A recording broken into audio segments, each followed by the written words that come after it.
And we're live. Welcome to the Gordox Pub. Yep. You can say welcome too. I mean, like, if you want to make them feel welcome, I don't know. you'll probably make them more welcome than I will. Hmm. Didn't seem like there are very many streams going on tonight, which I think is pretty unusual for a Saturday. Let me turn the music up just a little bit because I can barely hear it. It's going to be loud to some other people.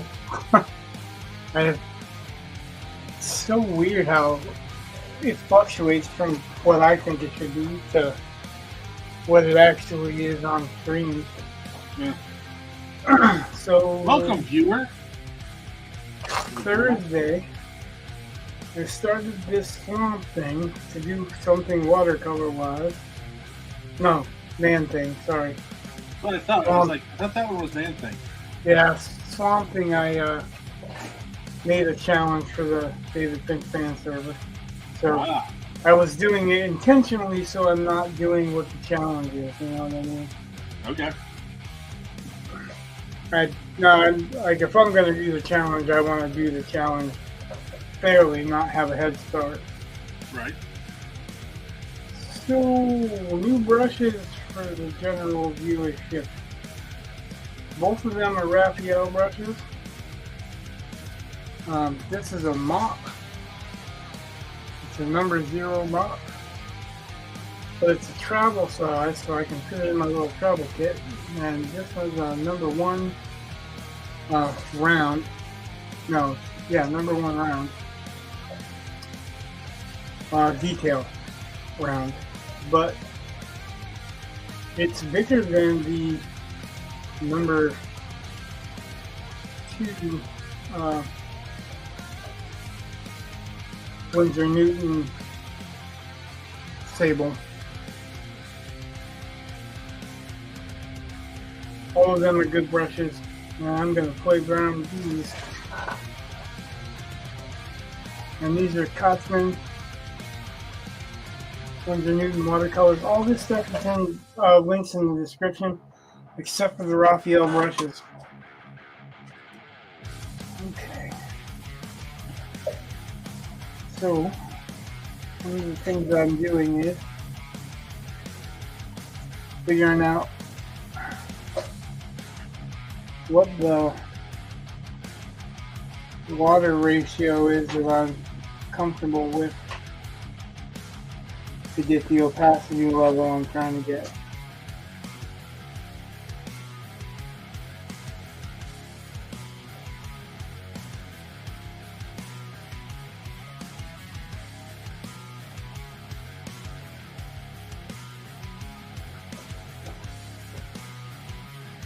And water paint reactivates pretty easily, so I want to keep that in mind while you're working with it.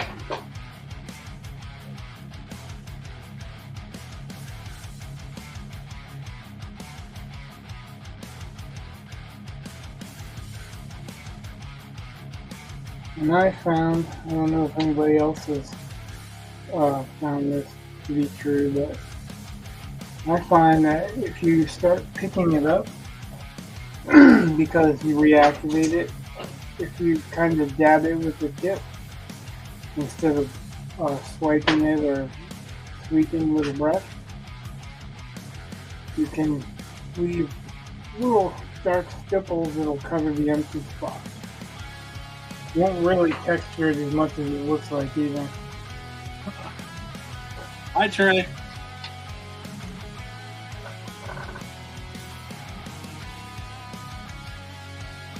Hey. So, you're one of yours, huh? Yep, he's one of mine. All right.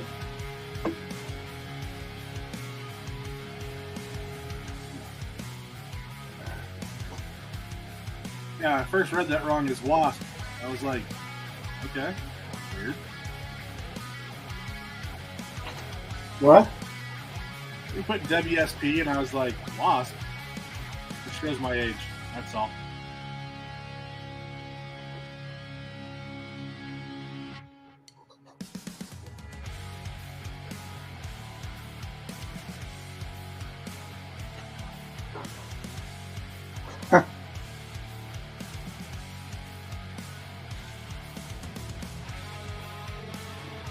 Weren't busting my Swamp Thing knuckles and, up.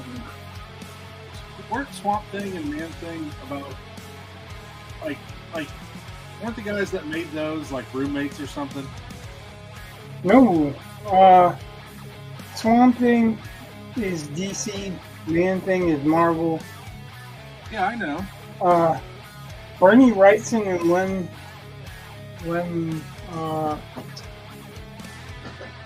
what's his name? When Live created Swamp Thing. Actually, Man-Thing was out earlier by like a couple of months. They were really close to coming out by the same time. I was saying that, actually talking to Amanda about that tonight. Swamp Thing and Man-Thing are just a kind of symptom of what goes on between DC and Marvel. DC will come up with something that's really good, and Marvel will copy them and then put a spin on it, and Batman suddenly becomes Moon Knight. And then the same thing will happen the other way around, and Wolverine suddenly becomes Lobo.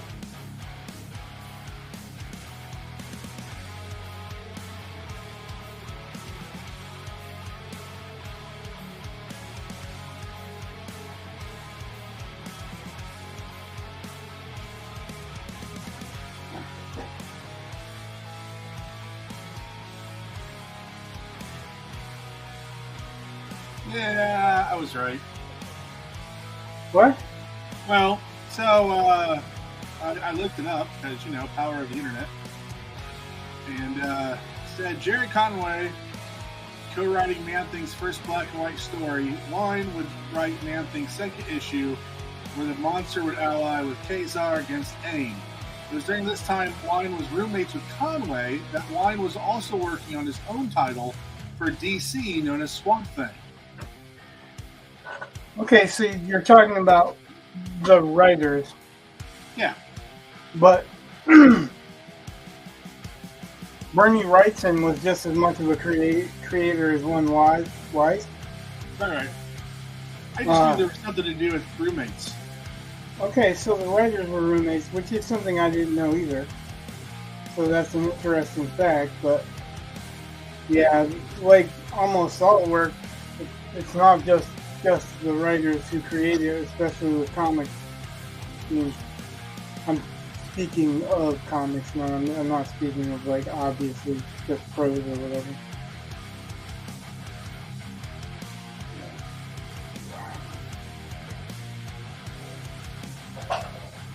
That's an interesting tidbit.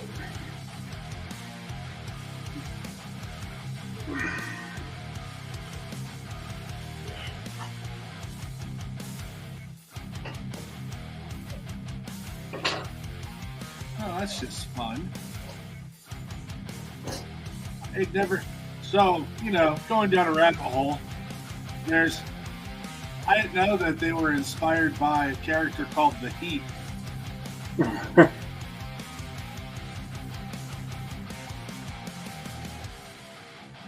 Which looks a lot like the Man-Thing.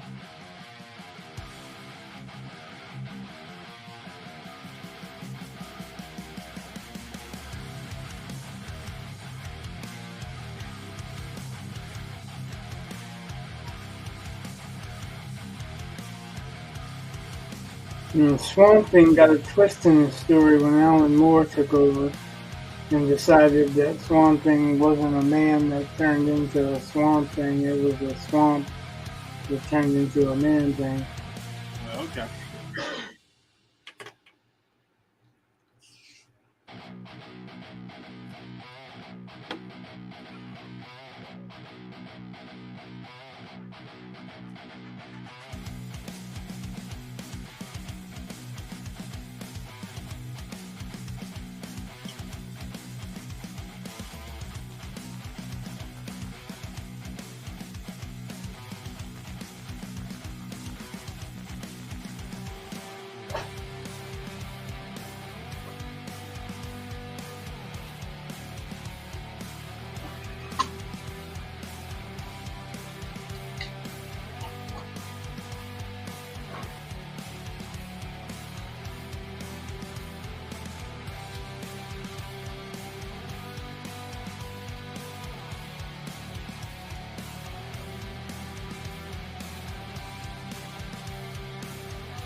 finished the second Threadbare book today. Started the third. That's a fun little series.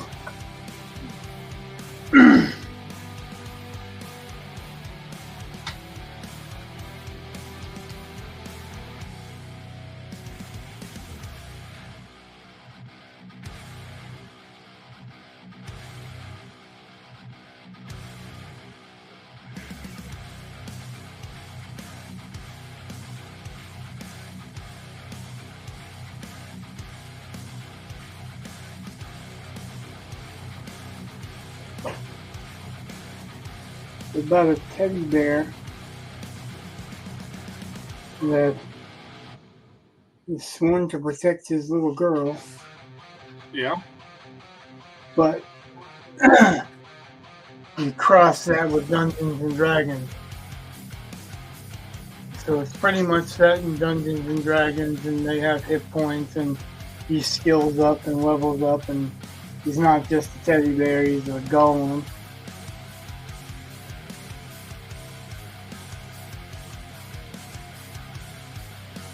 But the first book, he starts off like you're following him from the time he gains consciousness.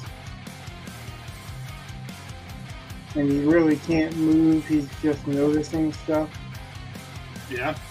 And, you know, he has to skill up or level up enough to move, and then he has a natural enemy, that's the black cat that roams the house.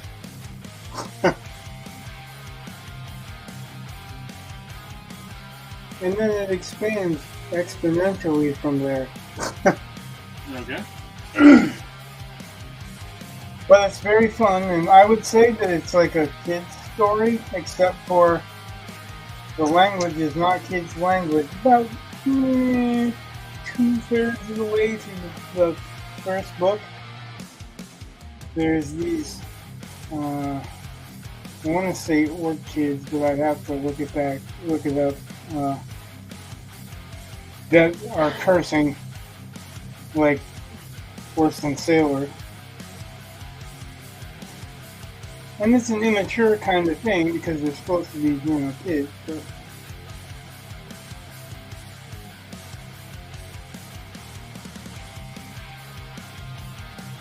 Takes it from what could be, like I was reading Eli down to sleep with those books until that point. I'm like, wow, I realized that this was going to get that way. They're still good books and they're still amusing, but it puts them in a different level. So I wouldn't advise, you know, reading it to your young kids. Of course, you don't have any young kids, but other people might. I have young nephews and nieces. Well, it's an enjoyable story. It's just not for little ones, even though you would think it was because it's teddy bear, you know. Yeah. Hey, Paul Maitland Art, welcome to the Gordox Pub. Hey. As he's lurking but watching. I appreciate the work.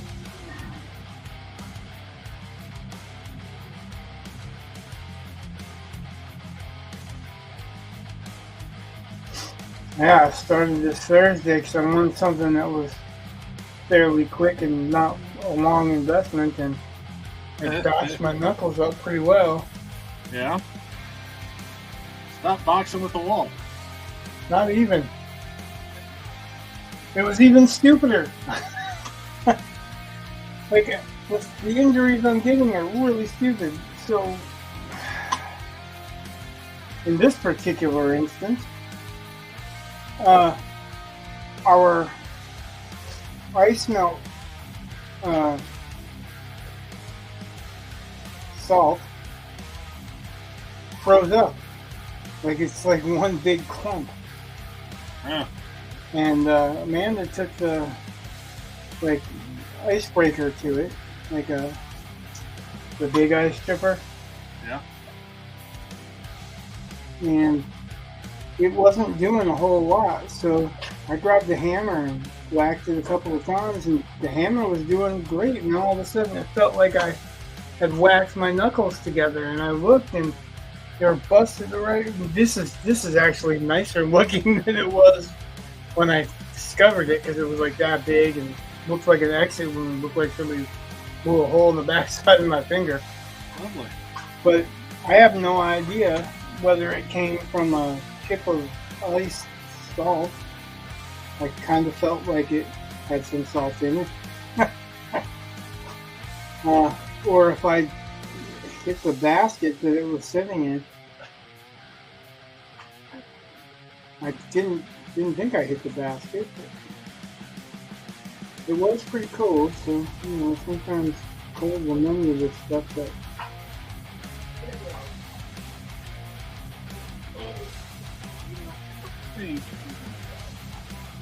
you otherwise wouldn't be.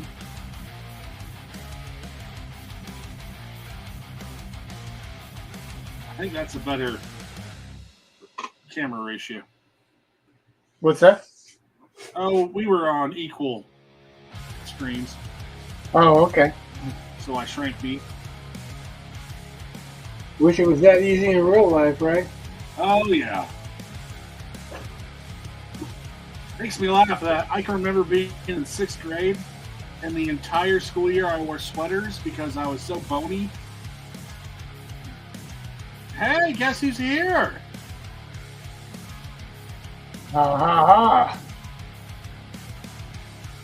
Or at least he's almost here. We have to add him in, or can he add himself in? No, he can't with you. Okay, so I'll add him in. Yep. Ooh. Ahoy! Ahoy! Welcome to the Boardocks Pub. It's been a while. Good. All right, y'all can hear me? Yep. Yep. Okay, cool. Yeah, it's been a minute. I had been having a lot of shit going on lately.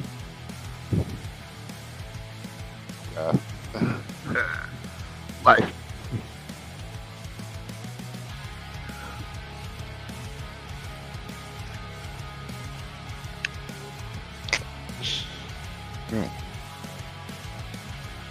Well, that's interesting, Rich. Swamp Thing? Man-Thing. Uh, It's the Marvel Swamp Thing. okay. Totally different. Yeah, and, like 3 months earlier. But as Brett pointed out, the writers were roommates, so one could have stole it from the other one and just was quicker. They're all rip-offs of the Heap, but that's okay. What's that? I said they're all rip-offs of the Heap.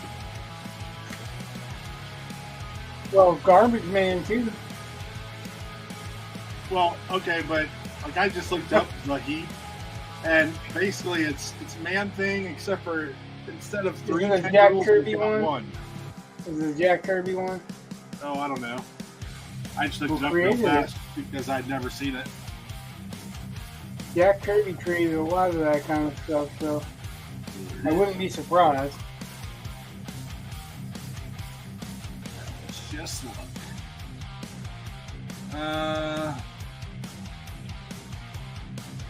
See now, Chad, if you were streaming with us every time, then you'd have an outlet. Now this is. Used to do art too. I don't think Kirby had anything to do with that. What? Well, it says the original The Heap debuted in Skywolf, and the aviation feature Skywolf in Air Fighters Comics number 3 from 1942, and it was written by Harry Stein and artist Mort Lev? Oh no. Yeah? L-I-E-B? L-E-A-V. Oh. Yeah. Kind of neat. And then there are other versions, but Well, it's not Kirby, so because it would have said Jack Kirby. Jack Kirby's an artist, so generally, Right. if he's creating it, more than likely it's the art. I think he did create a couple of storylines, but like I think he did some Fantastic Fours back in the day, but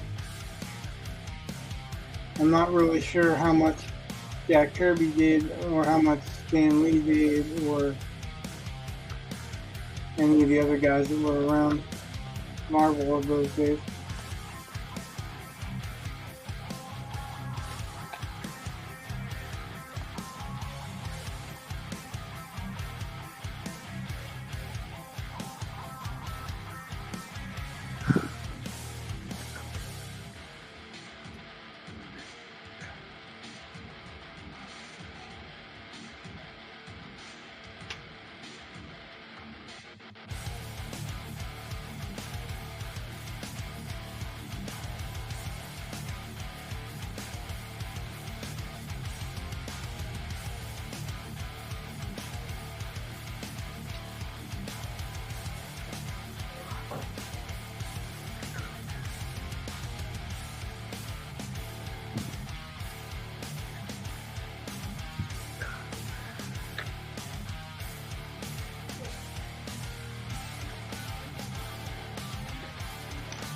So you got a new employee at the shop. Oh, yeah. Andrew. Yeah. Yeah, it seems like a good kid. What's that? Seems like a good kid. Andrew used to be my customer. Oh, really? Well, actually, Yeah. now that you mention it, he did mention that. I guess you did a Pokemon on his chest. Yeah, I did a Medusa on his forearm too, a portrait Medusa. Oh. You were there. Well, he did mention that I had tattooed him at one point too.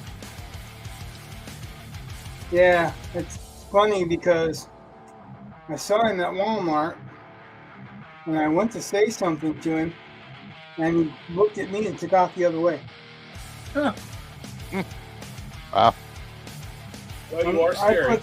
I put some fucking first class tattooing on that guy.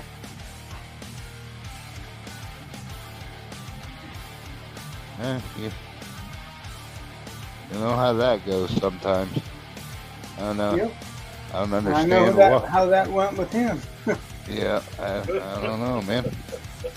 He never said anything about wanting to learn how to tattoo or doing art or anything. And you know, when you're tattooing somebody, you're pretty close and personal to them. Yeah. They usually tell you that kind of stuff.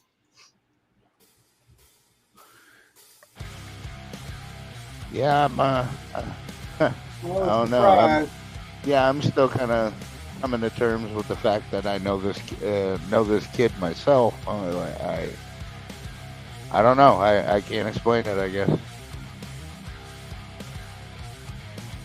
But so far he seems to be doing okay. Yeah, well, he's an apprentice and he's at the point where he's willing to take anything, so he should be right up your boss's alley.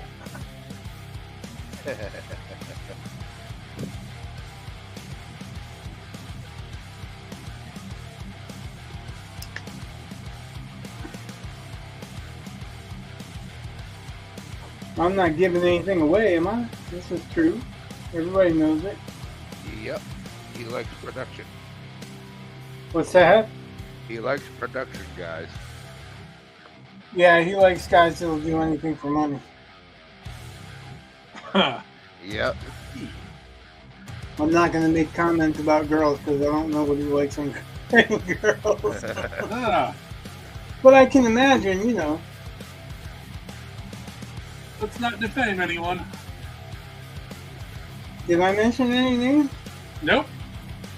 I thought I was very careful not to mention any names. I don't even know what you guys are talking about, and I'm just like, oh, this doesn't sound good. Well, the main thing what we were talking about is that Chad's got a new coworker who used to be one of my customers, but I did some really good artwork on him, and now he doesn't want to acknowledge my existence, I guess. Which I don't really know why. I don't really know why, and really, what's weirder is that he's still on my Facebook feed.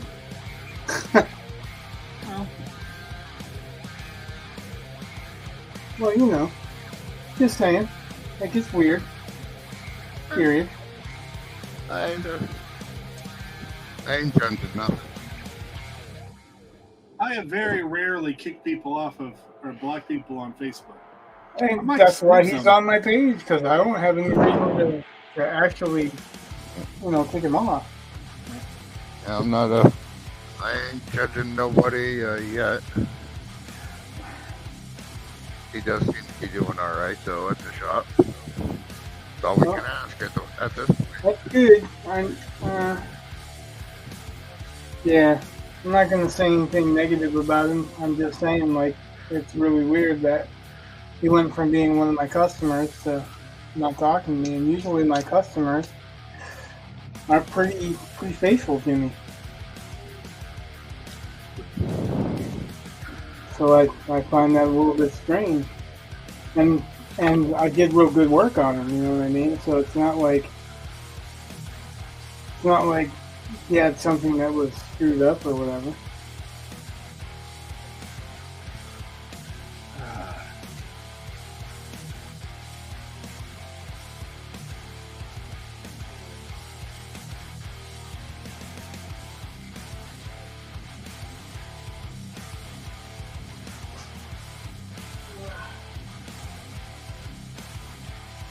Look at you guys being all productive, making art.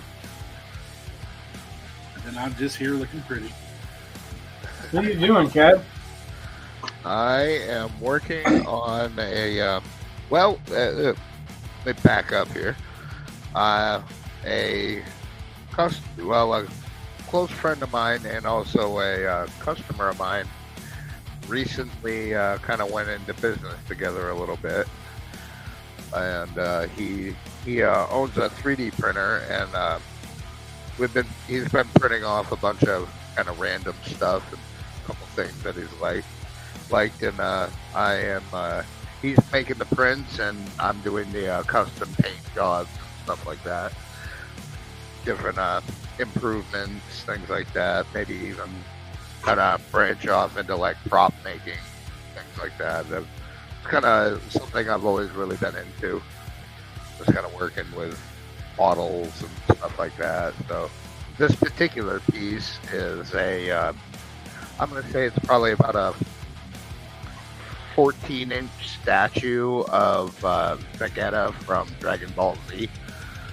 And this is, where did I put the base? There it is. I'd finished the base part already. All 3D printed stuff.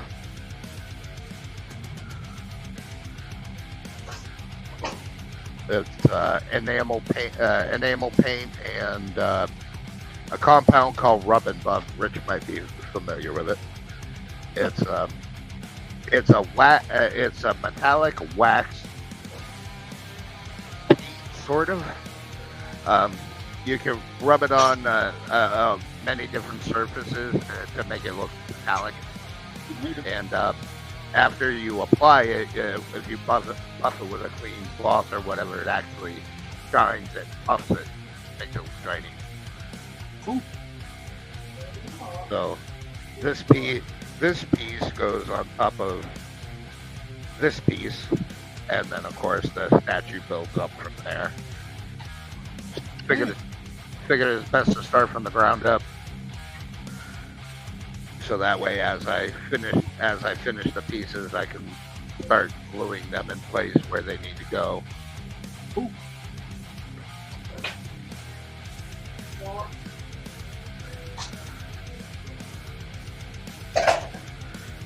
I've got Actually, I have 3 of these going, 3 different projects with this going on right now. I have this one. I have it's a 3D print of, I don't know if it. I know Rich doesn't play video games, but it's from it's a prop from the video game Fallout 4. It's a mini nuke. It's a little nuclear weapon, or it looks like a nuclear weapon, about yay tall. Yeah. And I've been working on painting that, and today he dropped me off another thing from that called the stim pack. It's like basically in the video game, it's like a shot that you would when you have low health, be able to boost your health back up.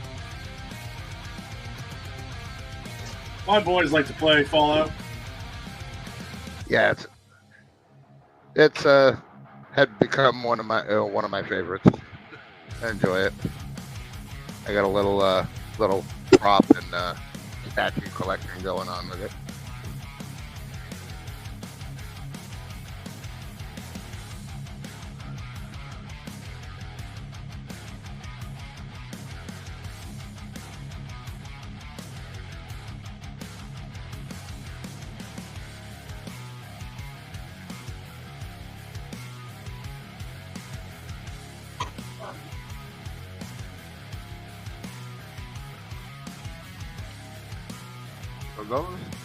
Those watercolors? Yep. Yeah. Okay. Didn't know if it was like goes down here or whatever. Do you want to show your cool palette thing? Oh, I'm not going to do that one in the middle of painting, but No. I'm surprised he hasn't seen it already. But It's pretty cool. I probably have. well, this is what he's talking about. This is the palette here, and then it's got a built-in water reservoir, and then you can pull another palette out here that extends quite a bit, or put your thumb up in it and hold it like a regular palette. That's kind of cool. I like. Yeah, multi-purpose. I just like how Rich is like, no, I'm not going to do that. But here, let me do that. Well, yeah.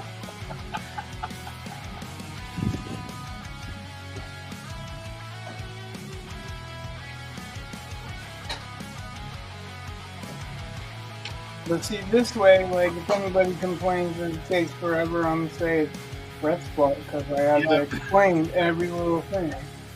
It's my fault. It's because I feel like I have to be the Bob Vila of YouTube and ask all the stupid questions. Did you ever watch Bob Vila back in the day? They'd be building some house, and he'd be like, so, what you got there? Nails and a hammer? What are you going to do with that? Yeah. We're going to put them in the wall by hitting them with the hammer. Yeah, I'm going to apply it to the back of the head of this nail. Anything else you'd like to know? Yeah, I mean, it was like the dumbest. I'm glad you added nail. Yeah. I'm going to apply it to the back of the head of this. And that We'll was just the leave that.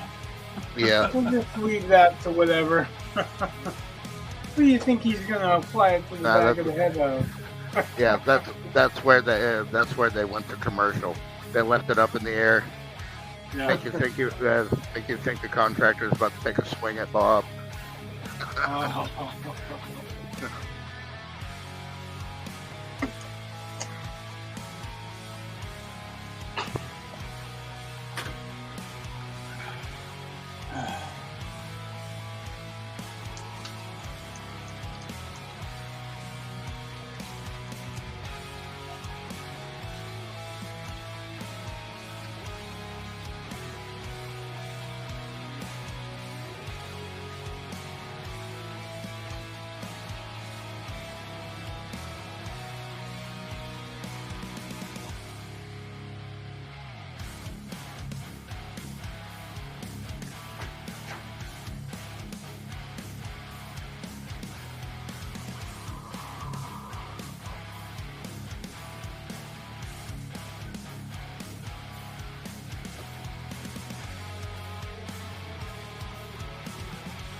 And now Bob Beaver has ceased to talk.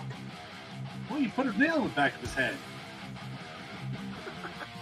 I didn't put a nail in anything. In other words, you nailed him. You didn't put a nail in the back of your head.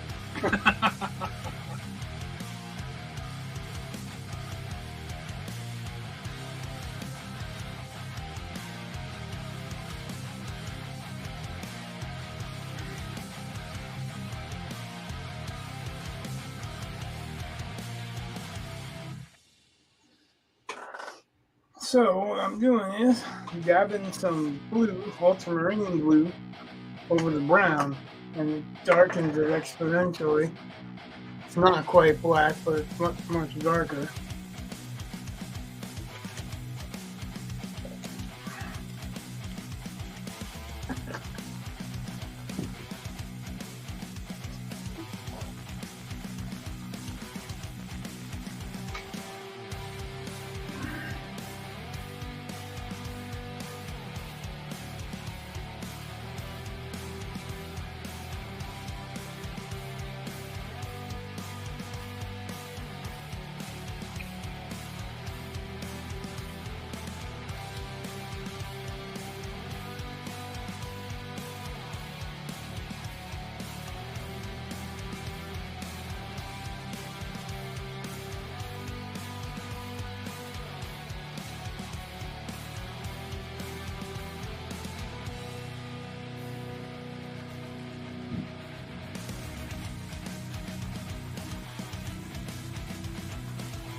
So I can mix the two together also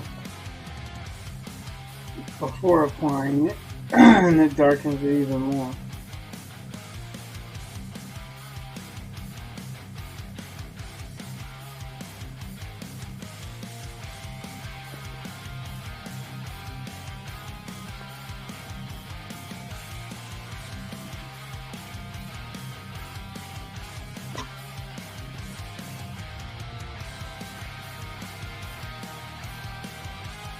One thing I don't like about this particular set, even though it's got the cool little palette set and everything, is that these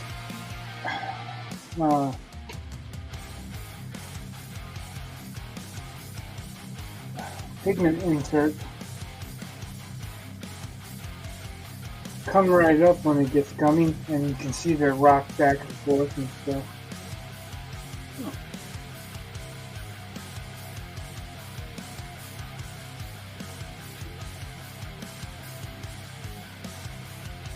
But it's really a small thing and an annoyance. Because this is a travel kit, so the other one that I have is the same thing but a smaller, more limited kit.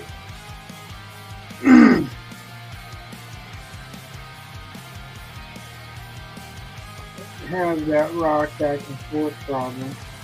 I like the brush better. Well, I like the brush better before I bent the bushel, putting it away in the hibernation.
See, Brett, Yeah.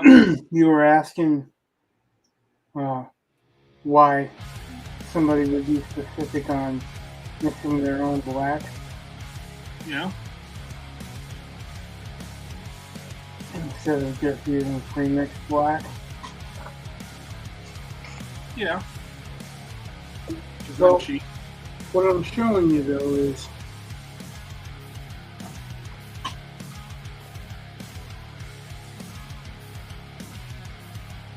you can get a not quite black, but very, very close to black, and then you can feed right out of it into a dark blue, grayish, because you're mixing blue and brown, and it's not just black.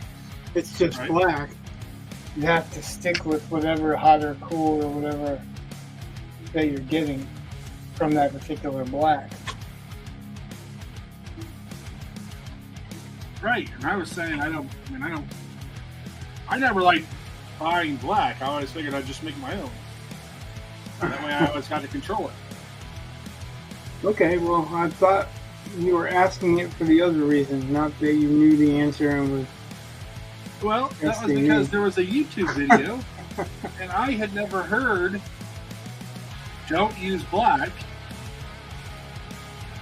which I've just never heard that until I saw the video, and she said she learned it in art school.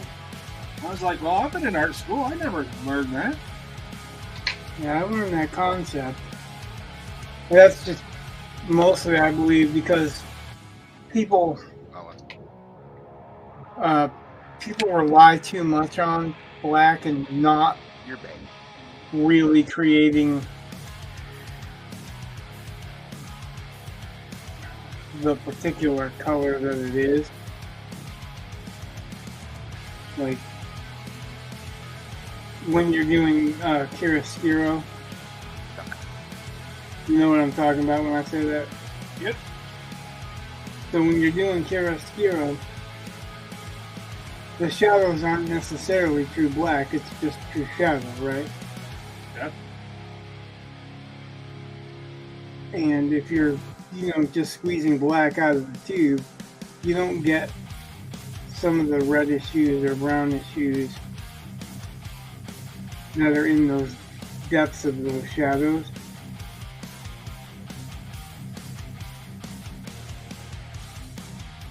And when you rely on it just squeezing it out of the tube, you're relying on somebody else's mix cut.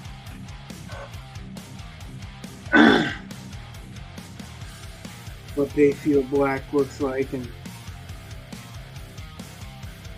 pretty much all paint you can it looks a little bit different viewed under say a yellow light or a warm light versus cool light, or a green or blue cool light.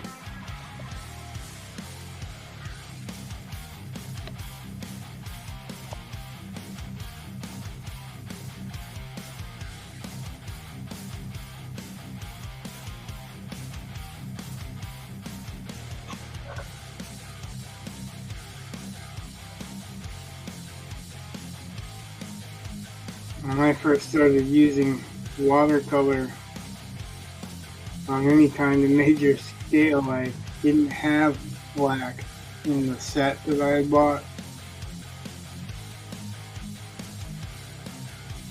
So I had to mix black, and I was like, oh, this is for the bird.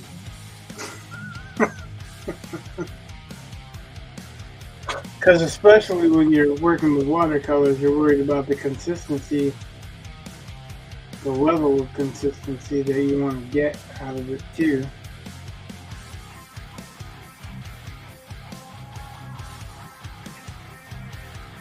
So how much water, and then mix your own black.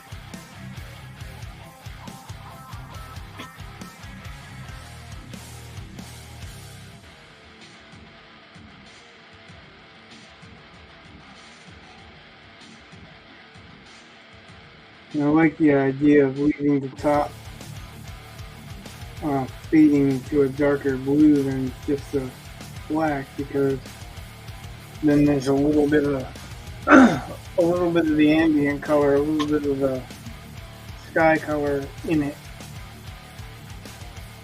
And when you fold it over, like when you fold the form over, the shadows are more brown. So that creates a blacker look.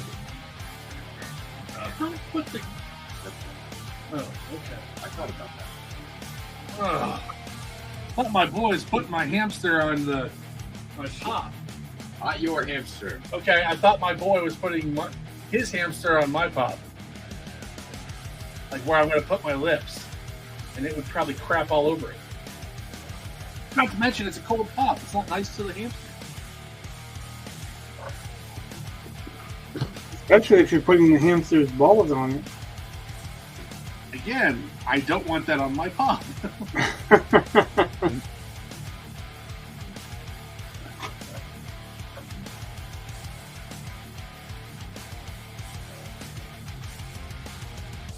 That's racist.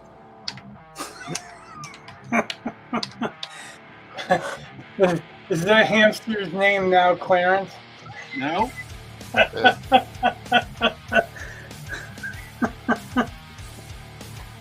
Sorry, I probably shouldn't have gone there. No, I'm Yeah. not sorry. Oh, well.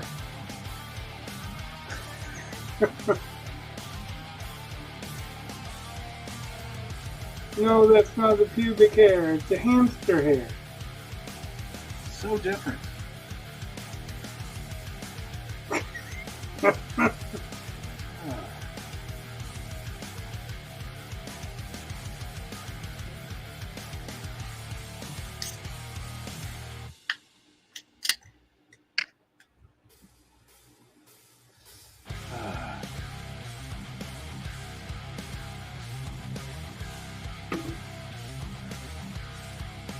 So, you know what Chad's talking about could make the bonar mask a little bit more bonary. That's creepy. Well, yeah, that's the point, right? Yeah. All right, just making sure.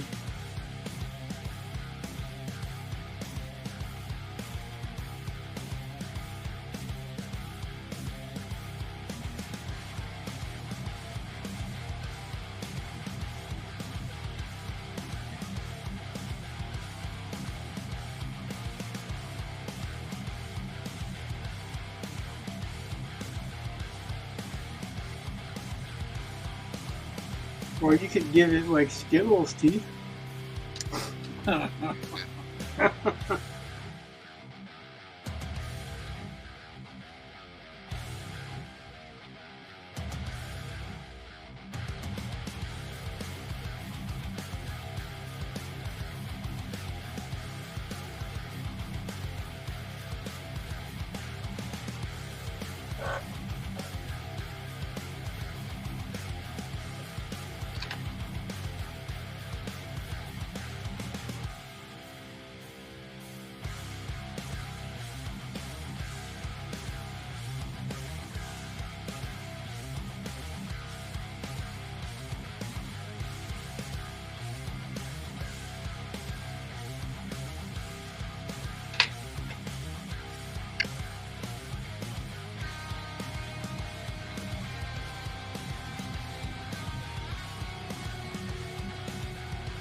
Have you ever heard the phrase "dad TV"? Not particularly, but I'm not surprised. No, I can't say I have. I saw an article that said Reacher season 2 was dad TV at its very best. And I was like, okay. And I saw another one saying that dad TV is like those are the shows people are watching. Like it's the most popular stuff right now.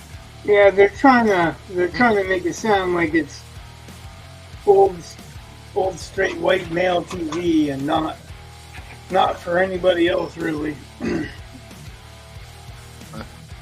From what I understand and what I've seen, season 2 of Reacher wasn't as good as season 1. I liked both. Yeah, it was alright, but it wasn't as good as season 1.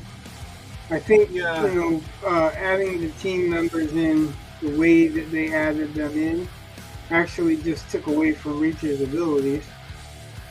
And yeah, that's kind of what I thought. It made him look kind of big and lumbering and dumb. And being reliant on the 2 women. I mean, that's why I see it. I'm not, not trying to. You're not wrong. There were any sort plenty of of way that. I about was just it. like, I was just like, you're just making Reacher seem less. Right. And, like, I haven't read the book, so I don't know. Like, I've read one Reacher book, so I don't know how accurate it is to Reacher with that team. And I don't know how much of the Reacher books include that team, you know what I mean? Or if that's just one book. well, this article that I'm looking at now says Dad TV is where shows like Yellowstone, Billions, and Reacher live. Not too heavy, not too light, just right for unwinding. Okay, but I think it's bullshit to call fucking Yellowstone Dad TV because everything I've seen about it is fucking Mom TV. Like, all the girls are wearing the shirt and they're like, be like Beth and all this other fucking shit. Ain't nothing like, oh, you know, feel like the guys. No, the guys are all kind of weak. Actually, if you want to tear that show apart, that's where to do it because all the guys are weak when it comes to the women. And the women are ridiculously strong. They don't seem to have any weaknesses. But, you know.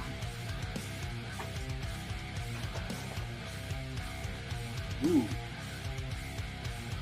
I wonder which is stronger. Strong female character or plot armor? What's that? So which is stronger? The strong female character or plot armor? Plot armor? Yeah, you know, where a character can't die because the plot demands that he's there. Oh. Now, see that again? Wonder which is what? Stronger. More powerful. In Strong which, female character or... hold on. In which way do you mean stronger? Because from my experience, if you try to write a strong female character as physically strong, that's not what they mean. They mean I just mean like a character that has friends and relationships and all kinds of other stuff. So that wouldn't be the same kind of strong as can a strong female character able to die. defeat a character with plot armor? What's that? Can a strong female character defeat a character with plot armor?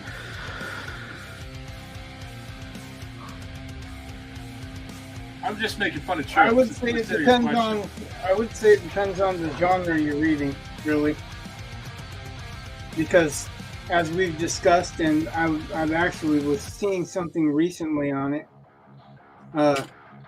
There's a lot of character-driven, quote-unquote, character-driven stories that don't care about plot at all.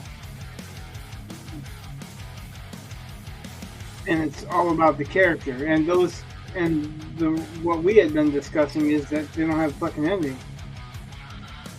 Yeah. But they don't have endings because they don't have plot.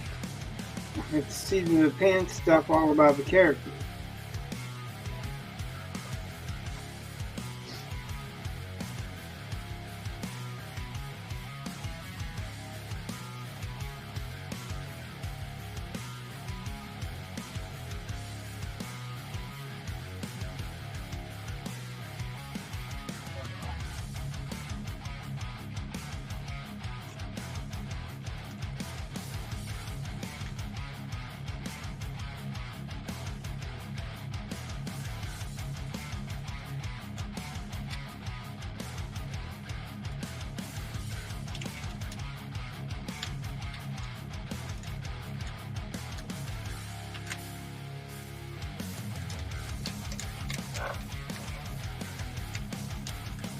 I would love to see that kind of characterization replaced with capable characters. I agree, but that's a lot harder to do. Well, I think that's what the focus should be. Because if you focus on making capable characters, And okay, I'll agree to a certain point that there should be realistic characters or more realistic characters. And I say to a certain point only because, like, for instance, we were talking about superheroes, and superheroes are supposed to be super. They're supposed to be the standard that we try to live up to. It's not supposed to be easy to live up to that standard. So I feel that, we're not worried about getting super realistic characters in our superheroes, because superheroes are supposed to be what we're aiming to be, not what anybody could be or how they are like everybody. If then they lose their luster if they're like everybody else.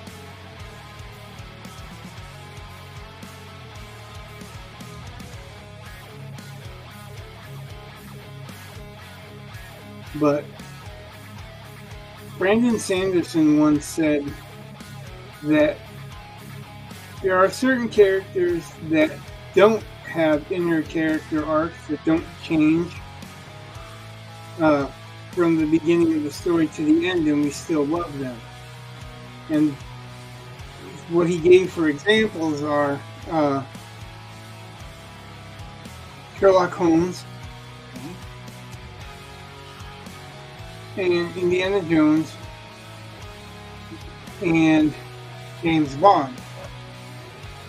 And the reason he said, and I totally agree with this, that we still like them is that it's not about, we're not trying to watch them change.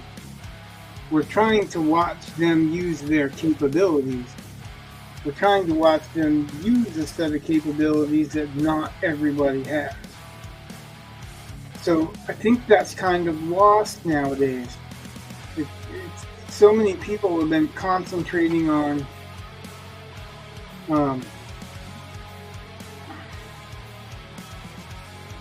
making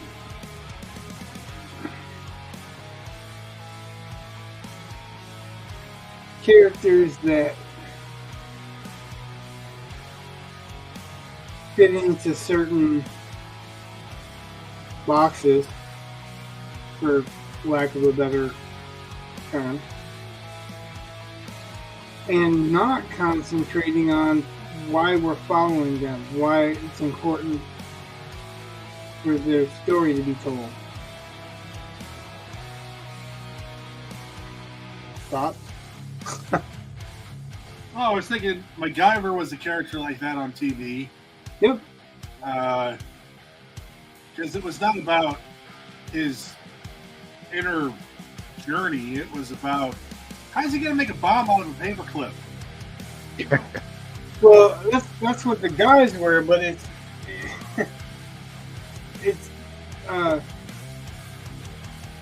shit. It's not just a bomb out of a paperclip. It's how does his knowledge, how is his knowledge applicable in a way that's going to save him this week? And yeah, it could be a bomb out of a paperclip, or it could be, how do you plug a radiator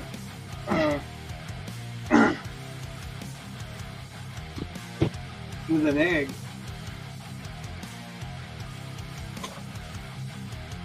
But yeah, it's the fact that he's totally capable. Yep. I'd like to see, I think that's one of those things where if you're focused on so much on what somebody's extracurricular life is, there's a lot of extracurricular, so I don't want to specify. You turn it into a soap opera. Yeah, exactly. Like when you're talking about those extracurricular things, you're not talking about the curricular thing. and I'm watching it for the curricular thing.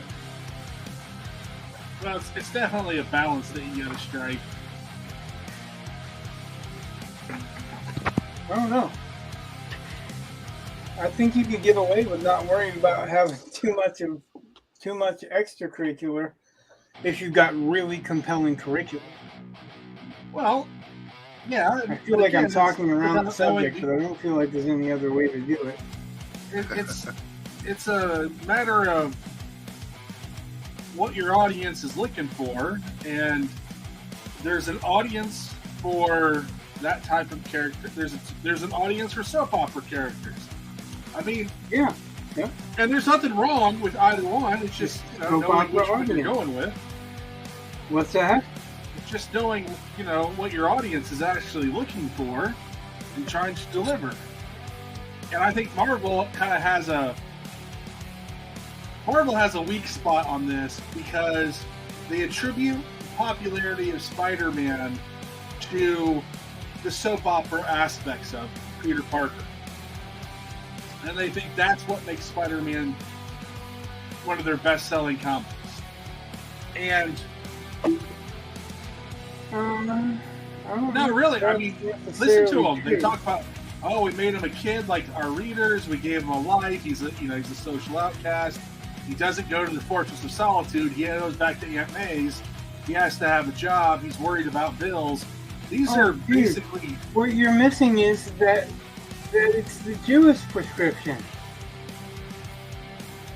That's what Chuck Dixon was pointing out, that DC usually has a fun, kind of silly aspect to their characters.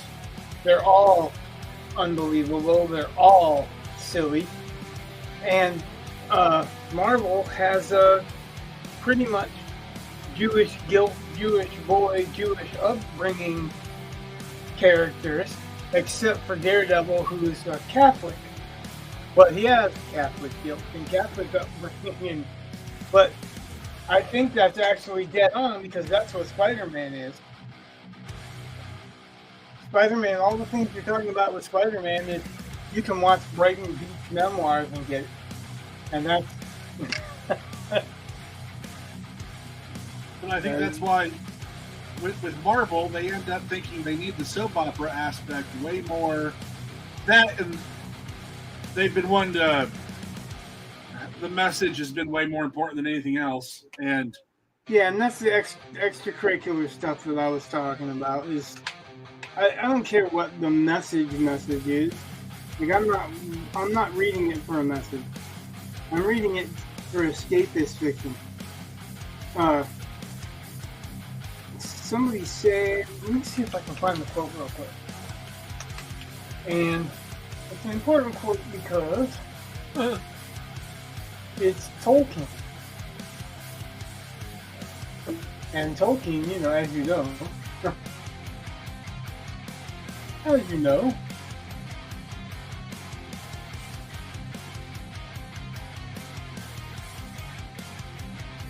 Okay, so what's the Tolkien quote?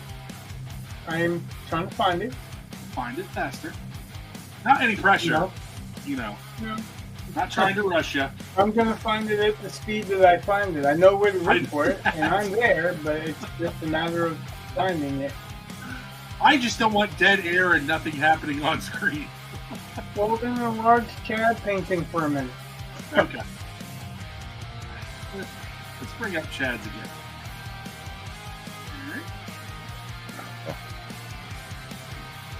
Perform, Chad. Perform. I can wait for the paint to dry. No. Oh, great. So we're now literally we're watching paint dry. I know, right? What'd you do this weekend? Oh, I watched paint dry.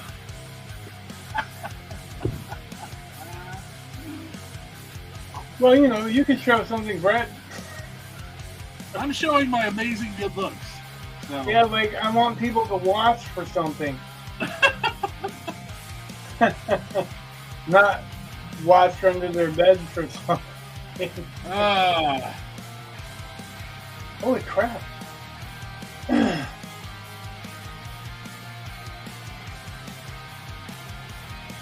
Why don't you just paraphrase it? Because it's not that easy. I mean, it is, but it isn't, and I like to get it right because it's, it's who it is. There's only two possible places it could be. I just checked one, and I wasn't as comfortable going down through them as I could.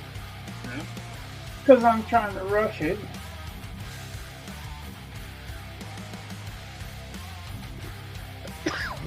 I'm going to end up paraphrasing it, and I'm going to hate myself because I'm going to find it right afterwards. Yeah, probably. So basically somebody was getting down on him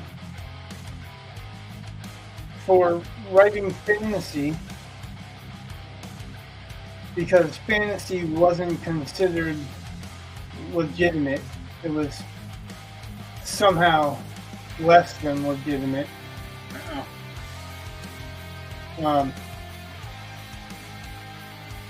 They said it's only escapist fiction.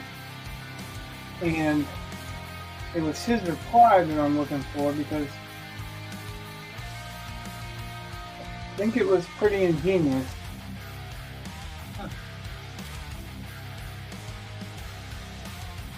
It's not about how fantasy remains a human right, is it? It's not. It's about escapist His feelings on escapist fiction. This is why I didn't want to paraphrase it. Because I can't speak. How about fantasy is escapist and that is its glory? A soldier is imprisoned by the enemy. Don't we consider it his duty to escape? That's the one. We value the freedom of mind and soul. If we're partisans of liberty, then it is our plain duty to escape and to take as many people with us as we can. Okay, now slow down. Hey, Deceiving You. Deceiving You is a creative also. He's the one that I was talking about doing the warm-up writing in his section. So you might be interested. You got to repeat that because I could barely hear you. So some people Hold on. may not have heard you as well as I did. Speak. There we go. Look at that. I put it up on screen. Gosh, I'm so technically gifted.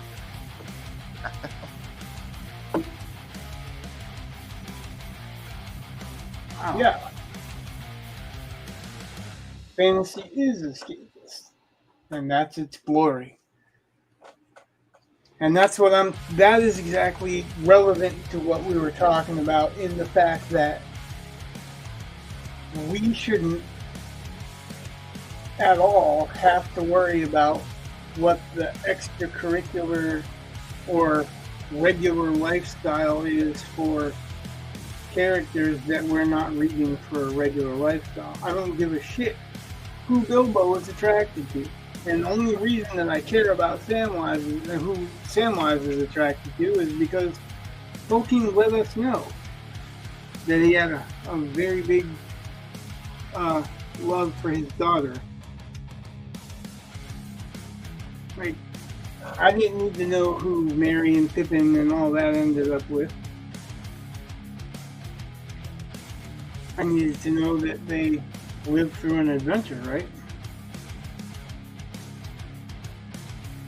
Well, again, I would just say that there's a market for both, but sometimes you need to really think about who you're marketing to, and Marvel is marketing, I think, to the. Their sales are kind of showing it. They're not marketing to their market, and they're losing market share. They are losing business, and if they don't want to give the customer what the customer. When a Marvel show says that they're trying to piss off, the fan base, it's like, you mean you succeeded and now you're upset with that? Like, why would you do that anyway? Like, why would you want to piss off the people I don't know. that we cultivated, you know?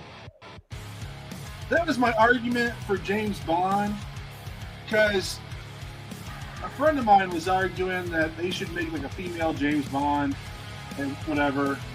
And I said, well, first Because off, a lot of girls that you know are named James. well, I'm like, they have movies and other stories with female spies. You Yeah, don't oh have yeah. to- I'm like, all you're doing is a bait and switch. You're just going to piss off the fan base. Yeah, and you know, like you were saying, that's there are. I think it's. Oh, I can't remember now. But there are plenty of double O's that are women. Yeah, they could do you and I have talked about that. They should have. I think they should have. Yeah, Her Majesty's Secret Service. Or His Majesty's Secret Service now. I Yeah, guess. now, but it wasn't when. Right, for Wasn't most when of it our was lives. created, so you know. Right. But And it would I be a think cool- that if instead of trying to destroy James Bond or make James Bond whatever, make another character that fits it. I mean, if you have a spy department, you know, have a and show you know about the that there's department. at least 13 to 18 of them, then you've got plenty of stories. Yeah, I agree. And they could be all interesting. And they Yeah. could have women, they could have guys, you know, whatever, it doesn't really matter. You know, but don't tell me it's James Bond when it's clearly not James Bond. Yeah.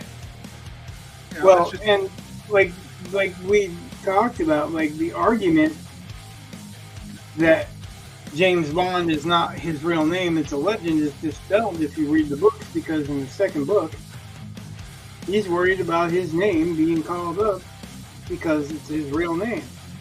He specifically says it. I'm contractually obligated to say, oh, hi, Mark. Because Mark's here. Oh, Mark. Hey, Mark. Oh, hi. Yeah. I think it's great that both Mark and Jake have names that, no matter what, now there's something I always have to think about with them. Because it's always Jake from State Farm. That will never die. And, you know, it's Mark from The Room. Oh, hi, Mark. So, always. I never think Jake from the State Farm. I do. I can't help And it. I never think The of Mark original like that Jake from either. State Farm. Like I, neither one. No.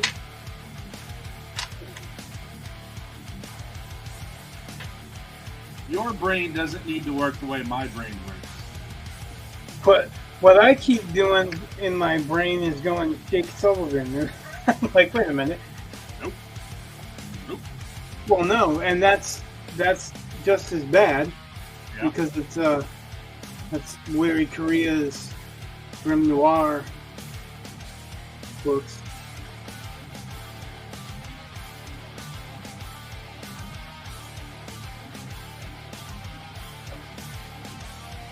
Mark said he loves the watercolor and it takes him back.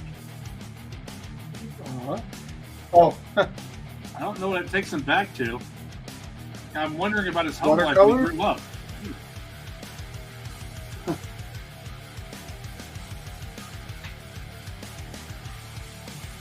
It reminds him of Jake. what? Oh, I'm just making fun of everyone. Ah. Oh, well here, I will make Demon Knight. He's working on a 3D model of something that he can explain. I made it big. Chad, you're on. Oh, it is a 3D print of Vegeta, a character from the anime Dragon Ball Z.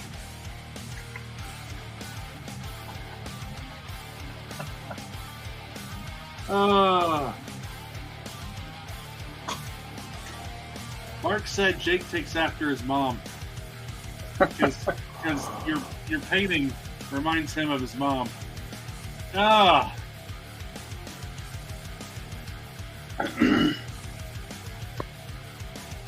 That's pretty rough. So it looks intricate and cool.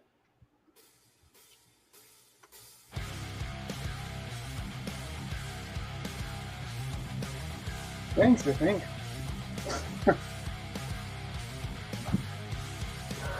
I'm trying to get some texture, and let me come up close so that nobody has to make that mistake anymore. Okay. Thinking it looks interesting and cool. Oh, can't we do this for a moment? Yeah, there you go. Full screen just for you. So that's where we're going.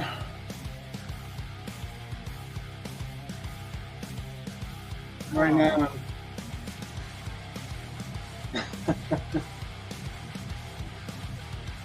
Mark, are you grading essays?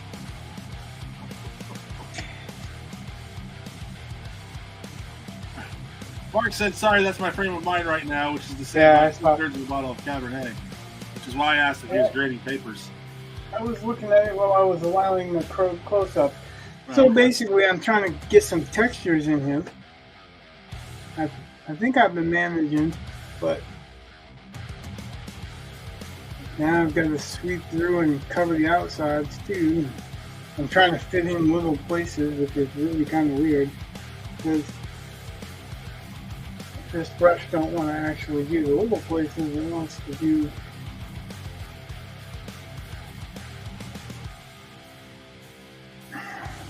things that it's not going to do.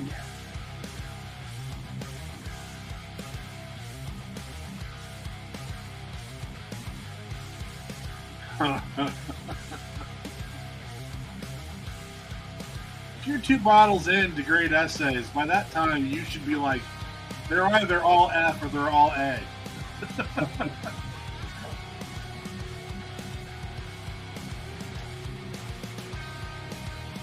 My old department chair used to drink when he was grading papers. He's like, you know, at the beginning of the process, I'm pretty strict. And by the end of the night, I am, oh my God, this is the greatest paper ever.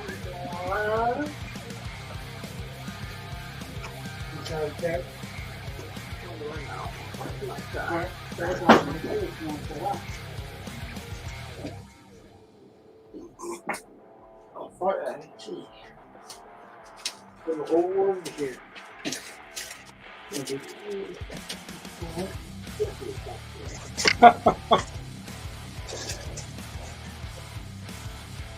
Chad, Eli is saying hi to you. Oh, hi, Eli. Can't wait. He can't see you. Just say it. That's leaving. Say hi. Hi. So it waves twice. Ah. Good thing that wasn't open water. That would have sucked. Yeah, it would have. Well, it would have washed anyway. True. I would have let it dry and then given up and painted something else probably. Oh no, it's not easy for me to give up on shit like that. Yeah. You would have antiqued the paper, that's for sure. With that stain. Well, this is Snapple Apple, so not a sponsor. It would definitely have tinted it. For sure. It would have tinted it.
up for a minute. Yeah. What's that? Oh, let it back off for a minute. I'm using an enamel paint. Fucking, you moved it to me for a second. Whew. Damn. That's what happens when you're holding it right next to your face. Jeez. No, that's why you don't paint with oils in an enclosed space, too. That's true. I'm using a mix of both. I'm using some acrylics and some enamel paint. So.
Never ceases to amaze me to get 3 people on here and it's quiet. Well, you guys are painting and. Oh, yeah, we can talk. We're just not going to think. We don't want to think about what to talk about. We want to react. Right? I suppose.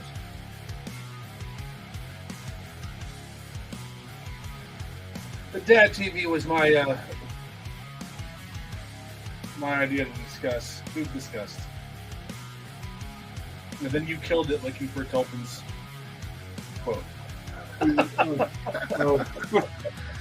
Damn you, Tolkien. No, like I think that's what we're missing today. We're missing some Tolkien.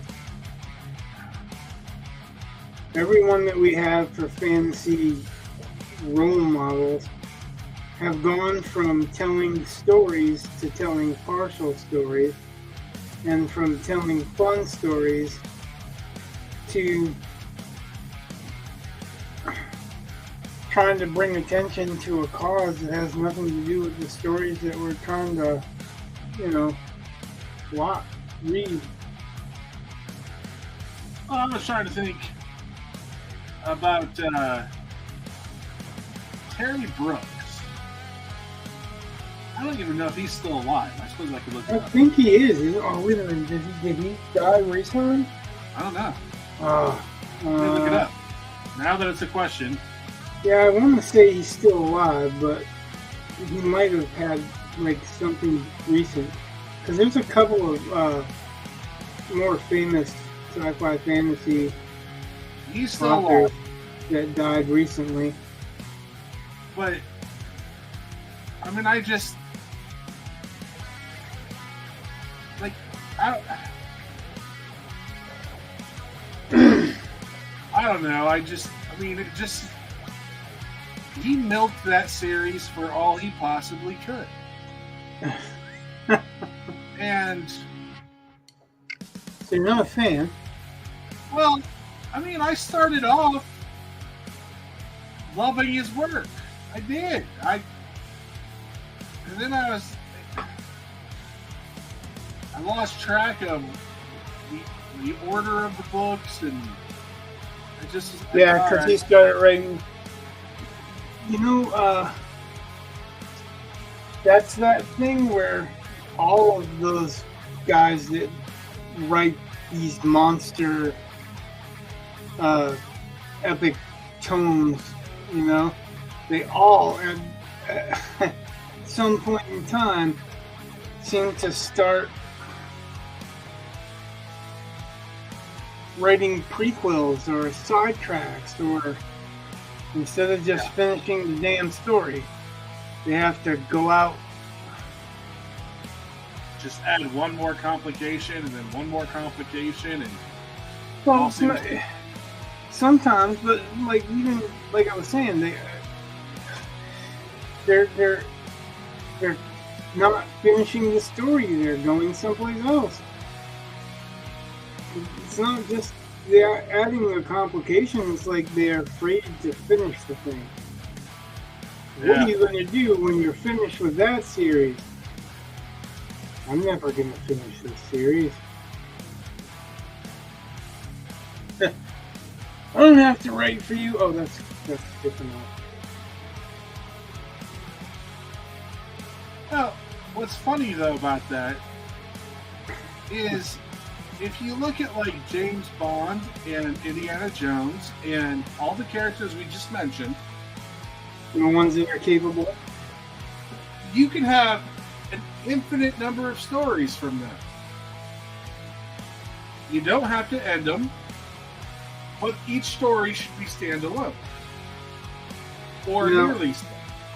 I agree. I think you're gonna have better stories like Bernard Cornwell did with Uhtred, where every book is a separate story. There's an overarching kind of plot to get his home castle back, but really they're all separate stories.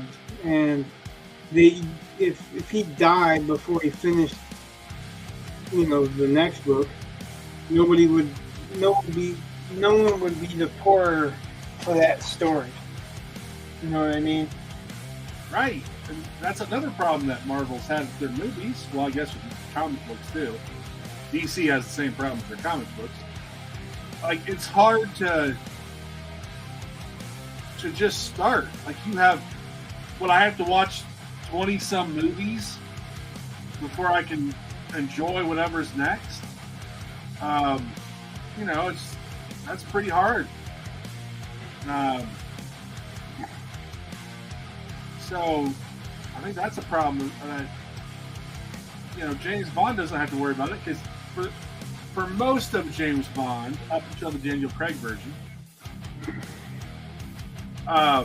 each movie was very standalone, and even most of the Daniel Craig ones are basically standalone. So there's a factor in here, a caveat, I guess, that hasn't been mentioned. In that Sherlock Holmes and James Bond, both of those authors tried to kill those characters off because they got sick of writing them. They felt like they were trapped into writing them, or typecast, I guess, if you will. Yeah, that must really suck to keep getting paid.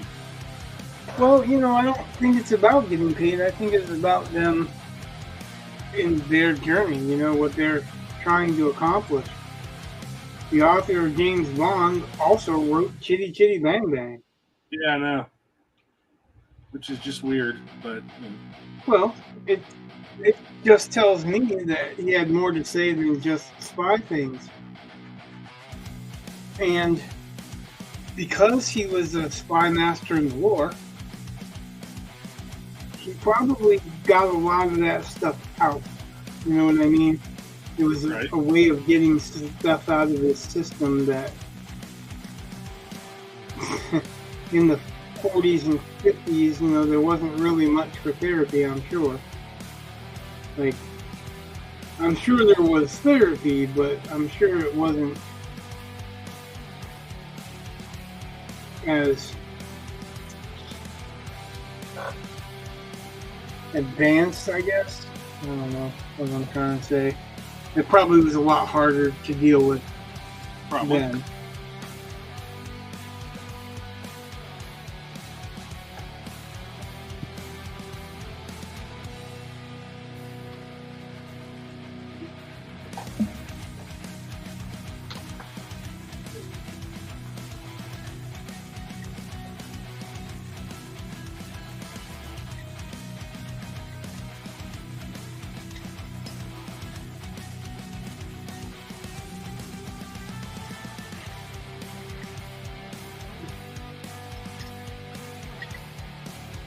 I think it's probably the same thing with Sherlock Holmes. I know I read that Conan Doyle wrote Sherlock Holmes because he had a teacher in college that used the same kind of experiments and thought processes that Holmes did, and it was in reaction to Jack the Ripper, because there really wasn't anything like it. Investigative techniques or forensics or any of that.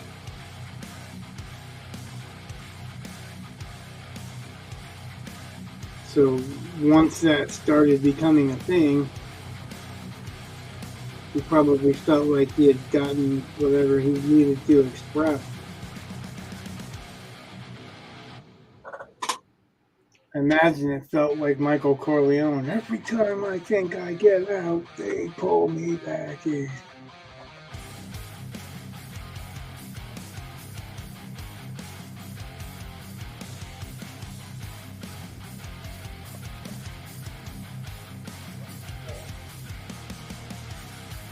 So yeah, I just wanted to mention, I guess, that caveat.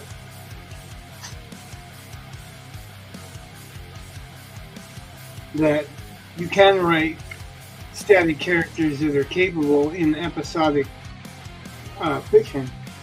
Yeah. And it can be good, it can be commercial, it can be viable, but I'm sure for the writer it'll be taxing after a while too.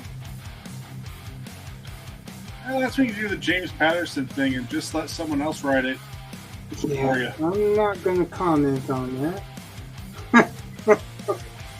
I am amazed at his business model. I'm like, kudos for you, man. You know, he gets to write, but then he also gets work done on other projects that he starts. And He gets to write synopses and hand it off to other people to write. Whatever. But put his name in big print on it, you know. Yeah, it sells, and yeah. And I don't know. I just think it's neat. That's another part of his business model, is that it's in Walmart. And when you put something like that in Walmart and you get a deal with Walmart, you get a lot more eyes on it than people that just go to bookstores. That's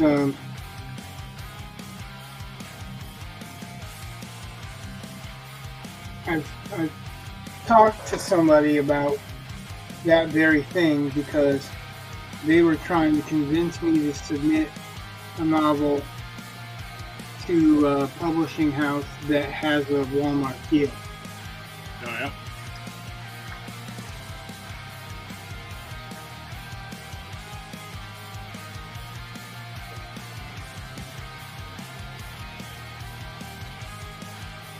Before the whole huge political rift divided everybody.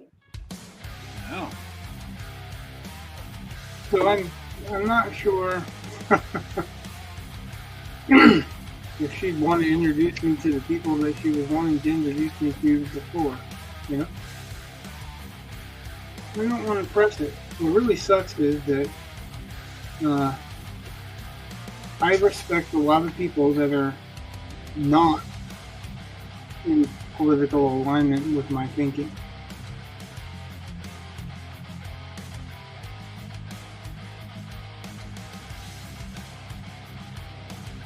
But unfortunately, a lot of people can't do that. There are some people that can, though. I don't want to take anything away from those people. But this person I really like and I really respect, and I don't want to, you know, quit it.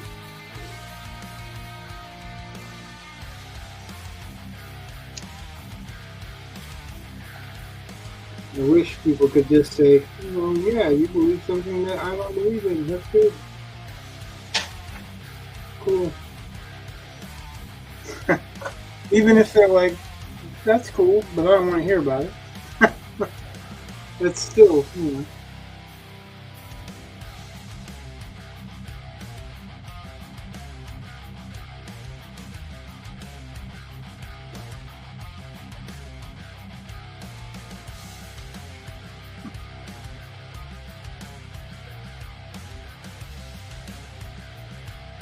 You end up finishing that book? Which one? The one that you were saying. Oh, Holly? What, Yeah. Stephen King? Nope, not yet. But I figured out why. Because in the afterword, he said that COVID was integral to the plot of the book, and I'm most of the way through the book, and it's not integral to the book. Like, it's in the book, and it's heavily in the book, but it doesn't need to be in the book. There's only one part, sort of, where there's a connection to COVID, but even then, that's like they hire a girl to deliver packages during a Zoom party that they're having because of lockdowns. I was like, that's a really effective lockdown that you can't, that you can send people out to deliver packages still. Yeah. But even then it goes on to talk about, she also did work for her on her computer. So it's like, so really you don't need the COVID stuff at all. And you wouldn't have to date the story. Like, you could just tell the story and it could be, you know, awesome the way it is. But, you know, it's, you know, everyone's, you know, all the rubes are unvaccinated. All the evil people are unvaccinated and they're crazy conspiracy theorists and all this. And it's like, okay, sure, whatever. Right. And it's just, like, you know, if you want to make all the evil people conservative, cool, whatever, but don't make all the idiots conservative too, and then say that there's no political agenda with this. Like, there is. Yeah. And don't lie to me that say COVID's important to the book when it's not, because it's not. And him lying about the writing is what. Because you'll know. Well, sure, it could change in the last 100 pages or so, but it just pisses me off that he lied about the writing. That's the part that makes me angry. Like, if you want to have your political message, I don't care. You know, and part of me thinks, you know, Stephen King, master of horror, if he wants to scare people with COVID, whatever, I guess that's his prerogative. But don't lie and say that that's not what you're doing. That you're not just cramming this down our throats. Because that's what you're doing. Like, don't piss on me and tell me it's rain. Yeah.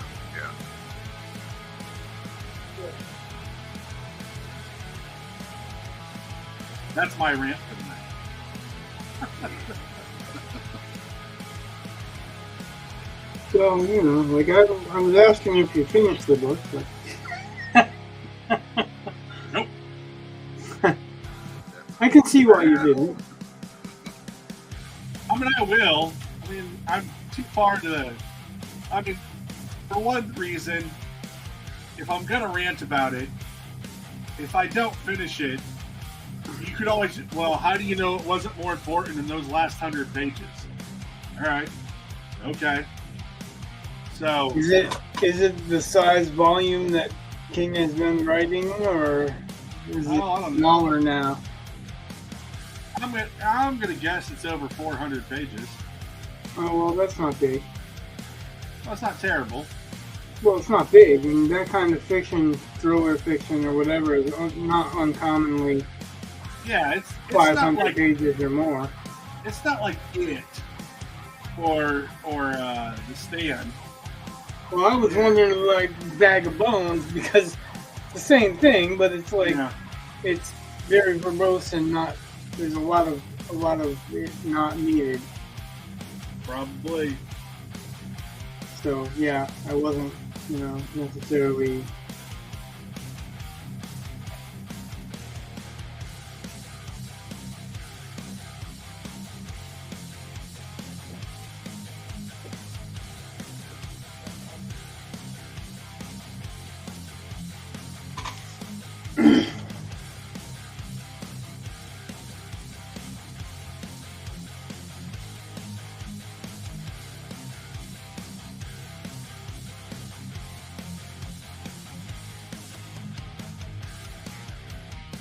I wasn't necessarily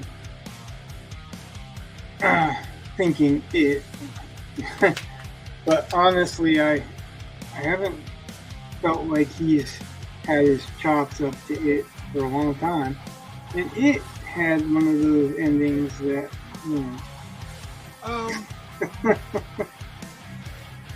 There were he's had a couple that have been good. Like my mom. I agree. Well, I'm just saying, my mom was the type. She's basically Annie Wilkes in real life, from Misery. I mean, she's a nurse, and they always had the book reserved. Like she was always on the list, like automatically. If the Stephen King book was coming out, her name was on the list. She didn't even have to ask; they just put her name on the list.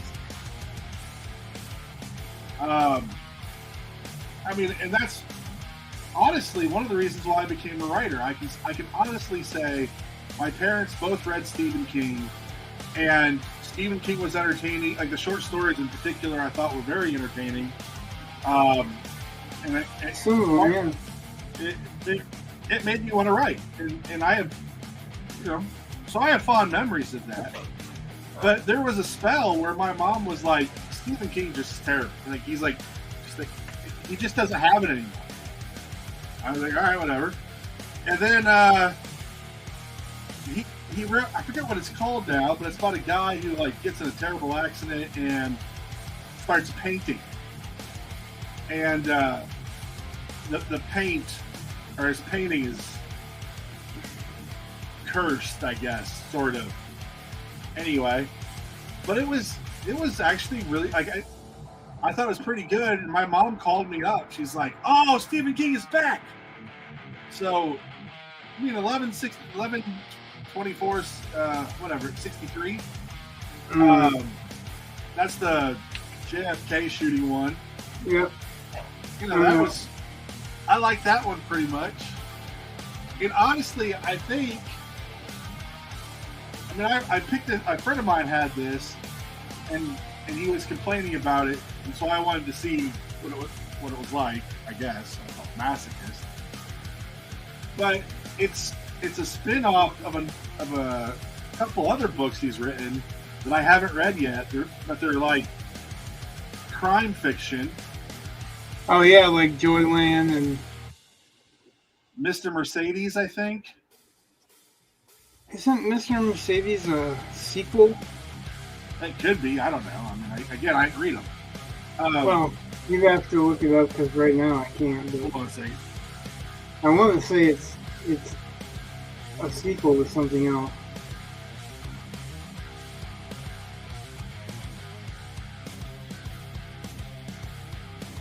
Rich, I'll be right back. Okay.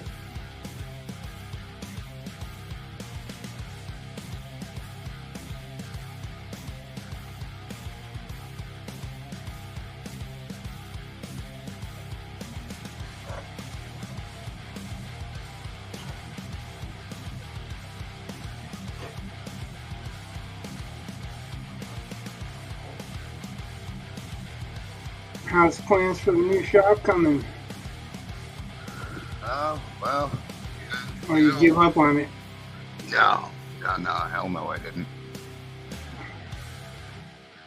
No, it's, no, I'm determined that if I'm going to do it, I'm going to do it right, and it's going to take a little bit of time, and I'm going to make sure that I got all my ducks in a row and everything.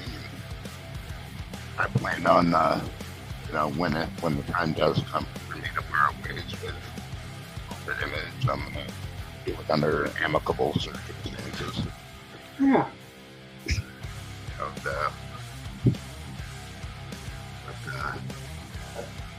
so far so good. I mean, still moving forward. That's the important, right?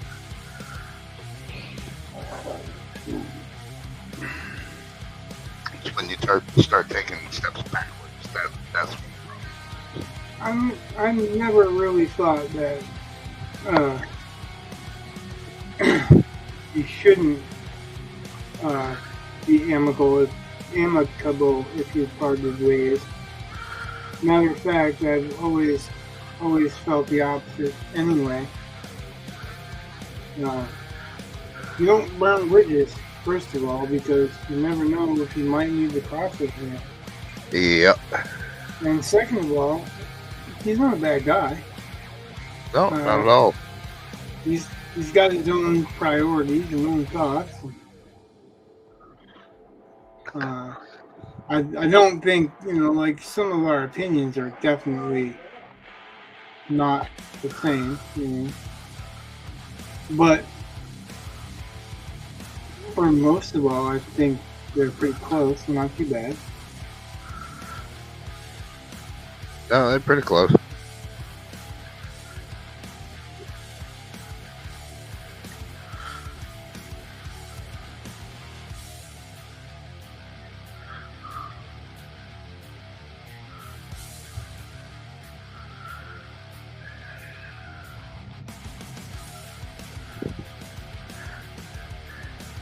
Man, these things are tedious.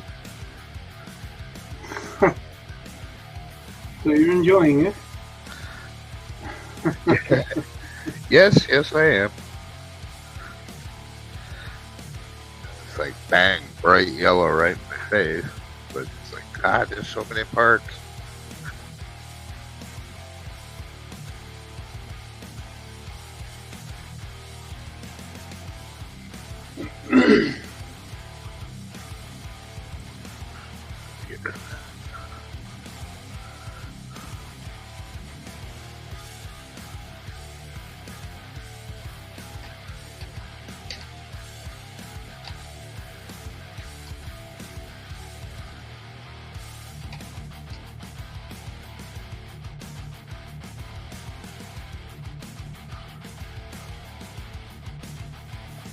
Oh, Feel lighter now? no, that wasn't what I. Hold on a second. Did you guys say hello to Water Pop? No. I didn't even see. Hey, Water Pop. Hi, Water Pop. Welcome to the Gordox Pub. Oh, very cool. He said working on a watercolor myself, Yeah, so I'm going to be I like. looked over when you said that, so I'm like, Anyway. No, my. yeah, I like Water Pop's work. I was, we only have one bathroom in our house, I like it. and my wife said she's gonna take a bath before going to bed. I'm like, all right, cool. And so I thought I should take a moment to pee because I just drank like 3 Dr. Peppers. And then I got to That's feeling. what I just said. I said, do you feel lighter? And you're like, that's not what it was. Well, that's not what took so long. It's starting to it's hovering in this really terrible zone for me, temperature-wise, where it like right around freezing. Where it's raining right now. It'll probably freeze tonight and all this stuff, and it's making my gout flare up. So then I had to run downstairs, but it's not very easy to do that when you can't bend your toe. I ran downstairs to get a pop and some ibuprofen, which I just lost, but there it is. And yeah, then I ran back upstairs. Then my wife was screaming about apparently the boys' room smells like a boys' room. Oh. Well, that could be a lot of different things. And none of them are nice. He just goes, just like I opened the That could door be and a asked lot him a of question. things. None of them are nice. She's like, just stick your head in there. And I'm like, no, just no. No. Nope. Not gonna do that. Yeah, not it. Yeah, I've you never don't stick your head.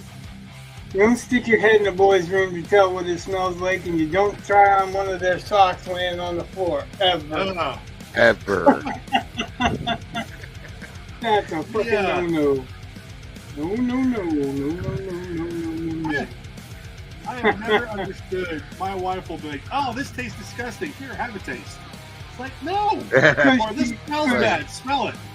Because she wants you to share in the fucking misery too. Yeah. She don't want to be the only one suffering. Yeah, you know what they say, misery loves company. Yeah, well, then she should be smart enough to go, "Oh my gosh, this is delightful. Here, try this." Fair enough, yeah. Reverse psychology. But although now that she overheard you, you just gave that shit away. Yeah, I know. That would work once. That's like, yeah, well, she's going to do the other one anyway, so, like, you know, what has she got to lose?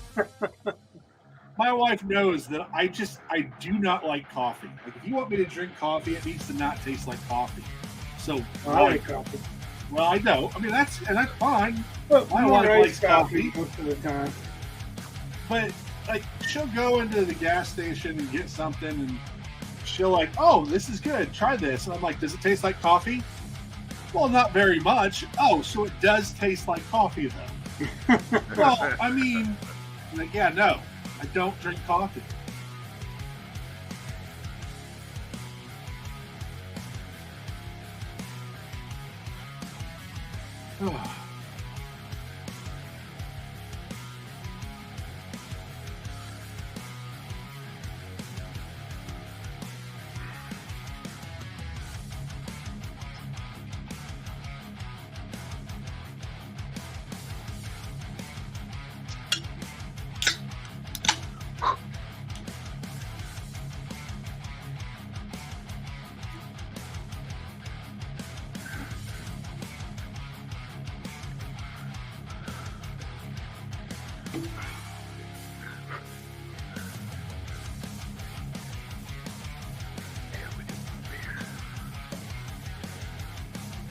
What are you working on, Watercolor? I was like, I'm going to work, and I'm going to ask questions so that you can't really work. You know, part of the music that you were playing reminded me of there's a mission in one of the Hitman games, the Rotterdam mission or something like that. There's a biker bar. The band is called Pure Essence, and the song's title is Walking Dead. But you cannot find it on Spotify, or at least I can't. And it annoys the crap out of me, because I would love to listen to it on Spotify, too. Which, by the way, if you've never heard the song Walking Dead by Pure Essence, I highly recommend.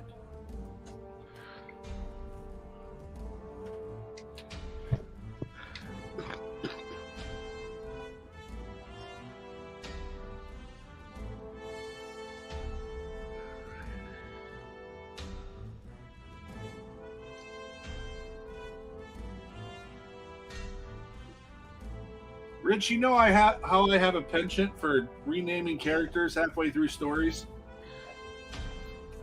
You know, I decide I don't like a name and then decide I have to change it. And, you know, when you and Jake are having to read things, and so it gets hard to keep track of everything. And then, so there's a story that I almost shared part of last week that I was like, like, I'd rather, like, it should be short enough. Let me just finish it. And then, yeah, last night and this morning, I've changed all the characters. Plot's still the same, but they used to all have bird themes, and I was like, I got rid of all that. Oh, yeah. You were talking about the bird thing. Well, Birds of prey or something like that? Huh? They were all birds of prey or something like that? Well, I don't know if a finch is a bird of prey, but... What? Finch. Because I had a character named the Rook. I had Count Rufus. And, yeah. I was joking about the count. Yeah. Which then I also was like, I didn't. He was originally going to be King, but I thought that was too close to Kid and Kid Finch. So I changed it. And then I decided there are several Rook. I just thought it was super funny to do Count Crow with the crows.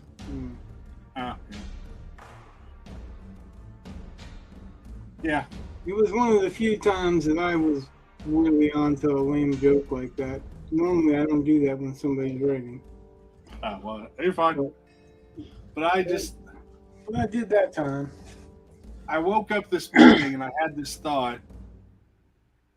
And I don't know if I'm pronouncing it wrong in English. I suppose I should look it up. Because it's a French word. Gendarme was how yeah. But it's like gendarme or something like that. Yeah, I think it is. And when I was thinking it was gendarme, I was like, oh, it could be a female French Captain America type character. But then I was mispronouncing the name, and I thought, well, that doesn't really work. You can't have the French version of the female French version of Captain America. Sounds like I'm trying to do some gender swapping, but I just thought the name worked. It doesn't to me. It's like you're talking about a different country, and well, I just thought the name worked. You're trying to relate it to us to something we can relate the idea to, right? Yeah. We're not trying to rip off Captain America. She's not going to be running around with a French shield, right? No. In fact, because that was one of the things when I was, because you know how when you work on it, you come up with some concepts, and you're like, all right, that's too close to this, so I got to change that. So, yeah, I was already thinking, can't have a shield. Like, that doesn't work. And, but I was like, I was worried about because people see, oh, you're just gender swapping or race swapping, and I was like, but it really makes sense for it to be a woman, because there's that Lady Liberty type thing that so long as you're not doing it to go, oh, this is a woman, Captain America, then I don't think there's a problem, because you're talking about somebody's story. So what if it's a woman? I don't agree. Think that's the problem. It's just one of those things where it's just like, I don't know, kind of justifying it to myself as to why am I making this decision? Guess I'm trying to help you justify it to yourself. Well, I mean, to some extent, every time you're being creative, you're probably going to do a few things because it feels right. And there's no reason for it to feel right, but it feels right. Yeah, well, like I said, as long as she's a person and not a representation of a female, Captain America. Like, she can be a female hero.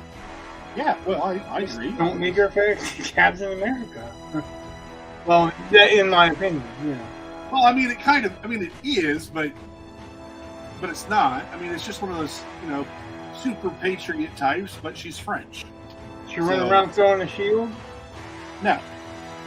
So how is she Captain America?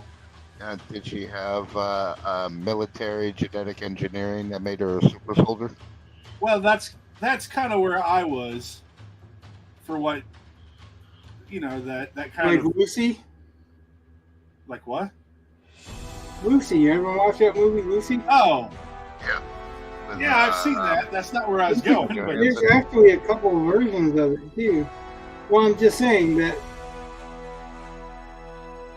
that's not the only character that, Captain America is not the only character that had, super soldier serum or whatever into him. Right. And in Lucy, that was actually a drug that was being smuggled. That was like some sort of super drug that some criminal organization had manufactured and had basically surgically implanted gases in these people to smuggle. Yeah. And one of them ended up breaking open. And Yeah, okay, so it wasn't the government, but it's still the same idea. It's a super serum, it's a super whatever. yeah, same idea, but just replace government agency with criminal organization. Right, and super soldier serum with drug, but yeah, I mean, it's the side effect that changes it. But what I'm saying is that I don't think Brett has to worry about stepping on, comic book toes because of it. I would agree. Other instances that introduce the idea. Well, and another difference, of course, Captain America, he volunteered for this treatment. In Lucy, it was implanted in her, and somehow the container broke, so she became the way she was by accident. That's more reminiscent of maybe the Hulk of Bruce Banner. Well, yeah, but like what I'm talking about is the idea that you can use a super serum or a super whatever. Oh yeah, without like, directly ripping off. Bourne. Jason Bourne was a volunteer, but if you read the actual books, it's a whole different series of events, because there's only like 2/3 of the layers of plotting of onion plot that Robert Ludlum did that you see in either the movie or the miniseries. But he was given serums, he was given, testing, he was given brainwashing techniques and all this other stuff. So I mean, there's a series and combination of things that you can play with, making it a woman and French that does tend to give it a different, different flavor. Right. Well, I mean, I also know though that I think government super soldier is kind of a archetype or a trope. Well, yeah, there it is. No, kind of, yeah. Universal soldier. Well, yeah. I was just thinking of an old TV show, La Femme Nikita. That was kind of, in a way, it was kind of the same idea. This, like, highly, it was almost like the Scarlett Johansson, Black Widow, almost. Yeah. She was like this really highly trained assassin, whatever, that kind of broke away from the organization, and they're hunting her down and all this stuff. So that. What's the other one? There's another one like Lucy that they did Amazon series on it or something. They took the movie and did a series of it. Was it Lucy? I think there was another one. I think there was another one. It wasn't. Sorry. No, now you gotta stop to go look it up. Oh, you can look it up. You don't know what? How would I look up a series? Lucy, the TV series. All right, I'll look it up. Yeah. If it's not Lucy the series, they'll probably give you something like it, right? Or anyone that's watching, you know the answer? Hop in with it. I don't. That did not work. Some of the chats know the answer, I'm sure. Lucy TV series in the works with Morgan Freeman. That's from October of 22. Nope, that's not the one then.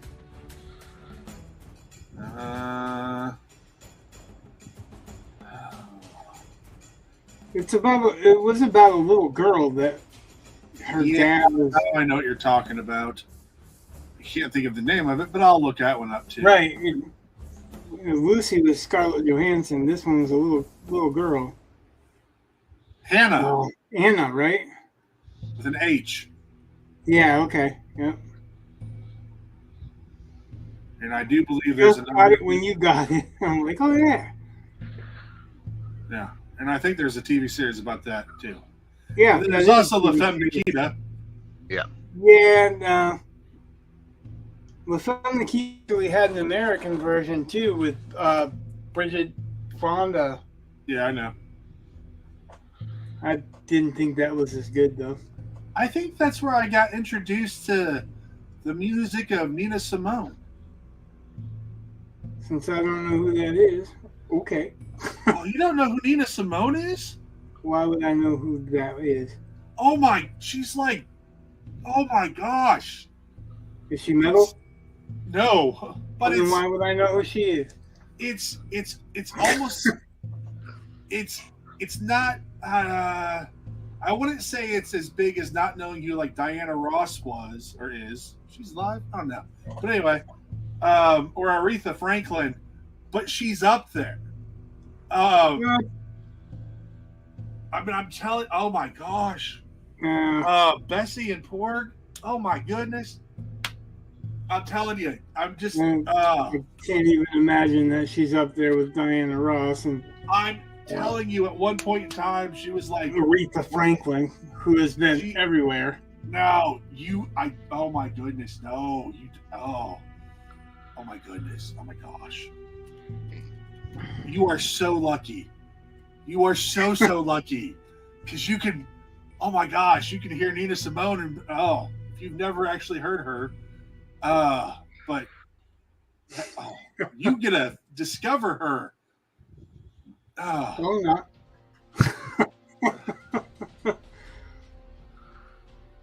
You don't know me very well if you think that I'm going to go look and discover that. Oh, you should. Oh, you should. Why should I? Her stuff is amazing. I mean, it is amazing. She was also crazy, but, whatever. Oh, well, in that case, she's a woman. Oh, sorry. No, she was a. No, you're not. She was a bit. Yeah. I'm apologizing to anyone in the audience that might be a woman that takes offense to that, because most women I know actually tell me that. So, I don't feel so bad. I'm just, stating what all the other women tell me is obvious.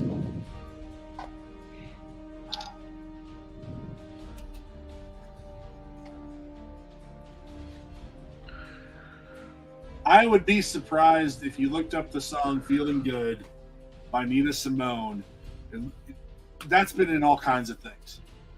Okay.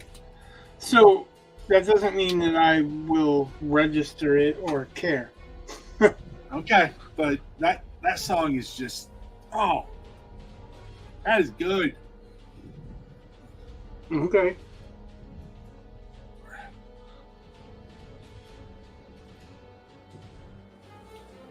I'm telling you, it is amazing stuff. I mean, some of the stuff I'm like, okay, whatever, like any artist, but. Well, I believe that that's your opinion. No, I'm just. And I may or may not agree with it, because, I'm not. It's a really hard sell for me. Oh. Yep. Basically, Brett, if it ain't metal, you ain't that interested. Trust me, I've been through this with him. Yeah, the High Priestess of Soul. That is Nina Simone. Okay. Oh, also, didn't you say Eli was getting into jazz? He liked what he heard of it, but to qualify that, he was listening to an audiobook that had jazz and intermediate in the chapters. But yeah, he is far more open to different kinds of music than I am. I would, so I gotta qualify that too. Like, I would love to just be able to listen to anything and be all like, oh, that's great. But I'm not. Like, I just can't do it. I don't know why I can't do it, but I have heard stuff once in a while that I'm like, oh yeah, that's pretty good. And it's not metal or whatever, and I'm not a death metal guy, so like it's rare that I'm gonna hear a death metal band that I like. I'm just, pretty much old school thrash and progressive stuff. And even progressive stuff sometimes is hit or miss for me. I know, because you never liked Carnival. Like what? The band's called Carnival, and I don't know if I ever knew them. Yeah, I sent you some stuff over their song Goliath. You thought it sounded too much like Tool. Oh, well, because I don't like Tool. And as soon as you say it sounds that makes two of us. I don't like Tool either. Yeah, but as soon as you say that, it's like, then I guess you don't need to listen to this. Well, that doesn't mean that I won't like something. I'm not a big fan of Tool. I'm not a big fan of Rage Against the Machine. No, a lot of those bands, they just don't cut it for me. They just don't do it for me. That's all. Now I do think Dana Carey, the drummer of Tool, was a very, very talented drummer, but I'm just not into that type of music. I am not saying that any of the bands that I don't like don't have talented people. I'm not saying that any of the bands I don't like aren't good or talented completely. All of the band members completely. It's just a matter of taste. Some of it just doesn't do it for me. It's just not my taste. Danny Carey, I think they were talking about him touring with Rush for a little while. Yeah, they were. I don't know if anything's coming up. Well, I like Rush, so yeah. It's kind of a taste bud thing, Some people like certain tastes and hate some. It's like Brett, you were talking about not liking audiobooks, right? Oh yeah, I like being read to. I like audiobooks, especially if it sounds like I'm listening to actors, like old radio programs. Because I guess that's has a comfort sound for me. Because I grew up, I was listening to old radio programs, so. Yeah, kind of like that whole Orson Welles type thing. Well, there was. I can't even really tell you many of the programs that I would have listened to, but it was like my mom was a single parent, and I used to be at a babysitter's for a while, and when she come get me from work to go home, we would be listening to like reruns of The Shadow or something like that, Yeah. And some of them were, it's hit or miss too. I mean, yeah, or I think Orson Welles didn't really do so many radio broadcasts. He did, for War of the Worlds, but he was more of a movie guy.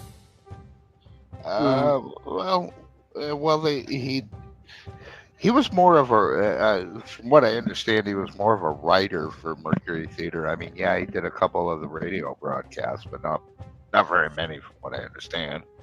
Right, I know he did the War of the Worlds thing, but he was doing a commercial, and some of it was obviously a commercial, and some people listened to it and realized it was a commercial. It was a couple of particular stations that picked it up that made it sound like it was something more than what it was trying to be. Yeah. Which is unfortunate, and and on the other hand, it's kind of revolutionary as well.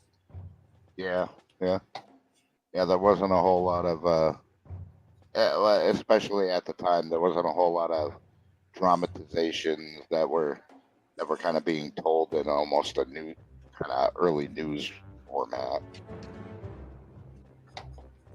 Um, yeah, like I don't think anybody was thinking of doing something like that. You know what I mean?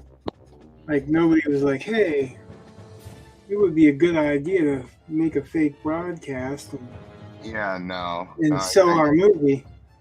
yeah, no, Uh, I don't think and I it think was. that's what he wanted to do. But I think if anyone had listened to the entire broadcast instead of just picking up in the middle, Yeah, they would have known that. that the whole thing was Yeah, fake. It was a that dramatization. he started in the middle. Like Yeah, it wasn't like surprise. It was and even a couple of times, like during the middle when they went to like intermission or whatever, they reiterated the same thing, and I guess just not a, at least not at the time, not a lot of people caught that. well, there was two news stations, radio news stations that picked it up and made a much bigger deal of it than what it originally was. Oh yeah, yeah, yeah. I actually just watched a documentary on it the other day. The other day being any time in the last 3 months.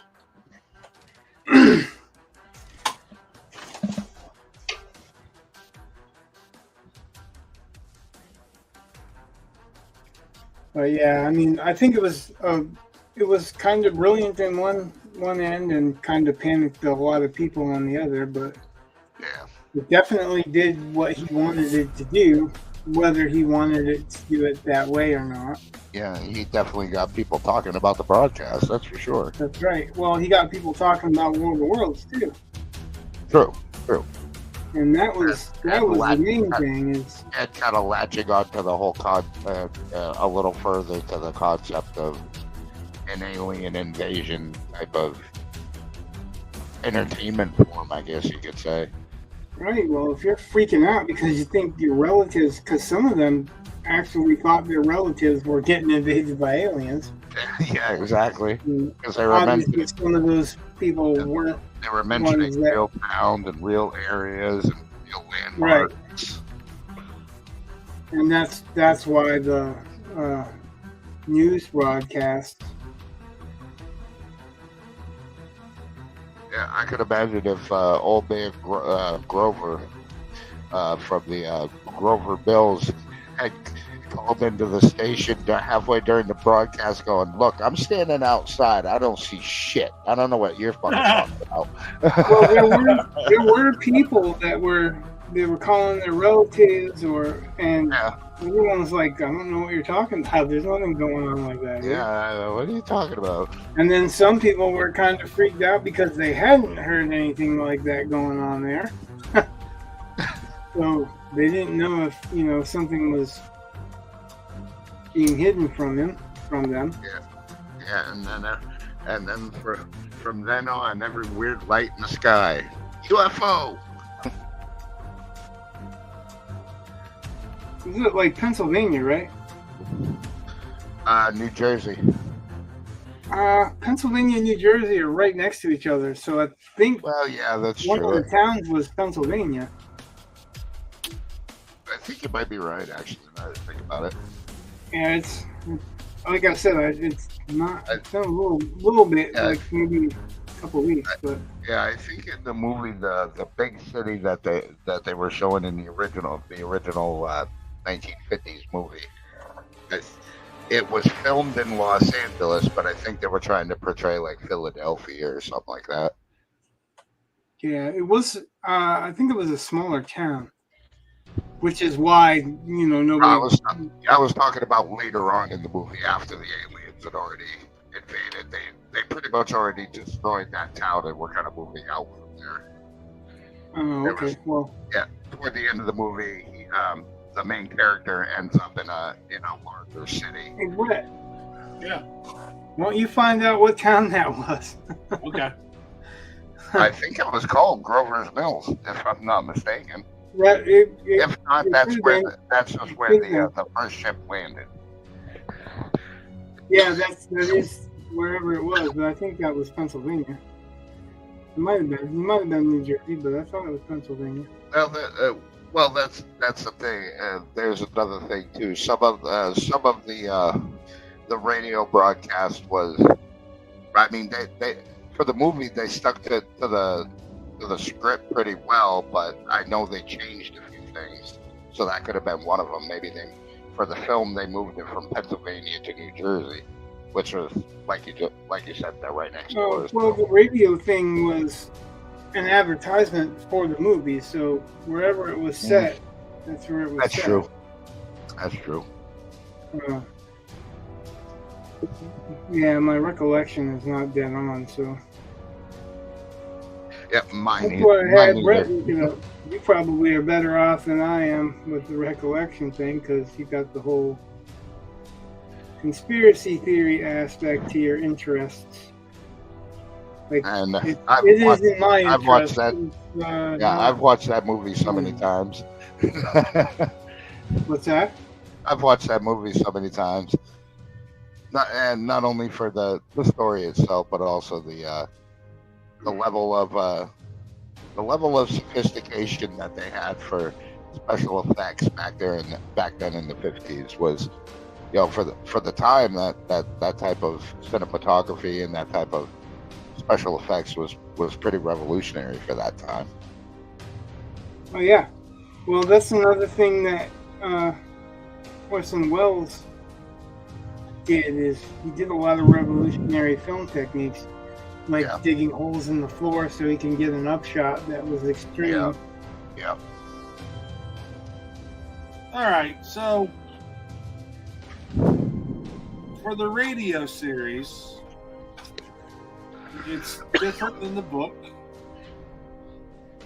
And in the radio series, it says an unknown object falling on the book is in London. Okay, but anyway, so in the radio show, we're talking about the movie. Okay,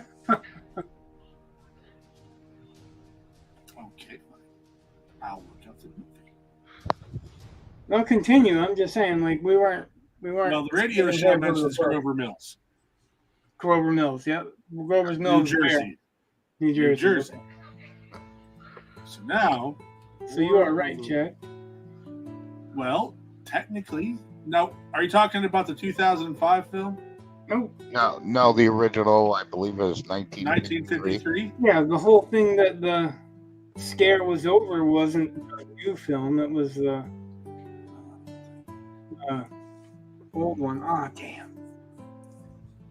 damn. Now I've got to darken all that shit all over again. I went just a little too far. The movie, it's in California, Linda Rosa, California. Yeah, you were talking about actually filmed. Yeah. Or was that the setting in the movie? That's the setting. It wasn't set in Grover's Mills in the movie? No. Huh. I thought it was. We were just talking about it being filmed in California, but it was supposed to be Grover's Mills that they were filming. Nope. This is 100% California. Huh. Well, shit. So I don't know what mushrooms you guys have been eating. So. I don't know. Maybe I should take another one. Start doing that shit. You're trying to gaslight anybody, Mr. Brett.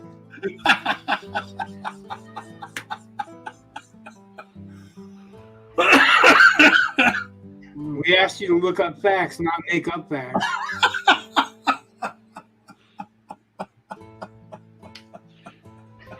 Now we got to double check your facts because you're unreliable. Well, if you want me to, I think I can pull up the screen and you can, if you want me to. But first of all, you don't need me to pull up the screen. I know. I said if you want me to, I can pull up the Wikipedia article. on our screen. I just don't know I how don't much know people... how that has anything to do with you claiming we're eating mushrooms. Oh, that? No. That's just me making That's shit what up. I was talking about, because that's bullshit. I was saying that stuff about the... Because then you impugned my research.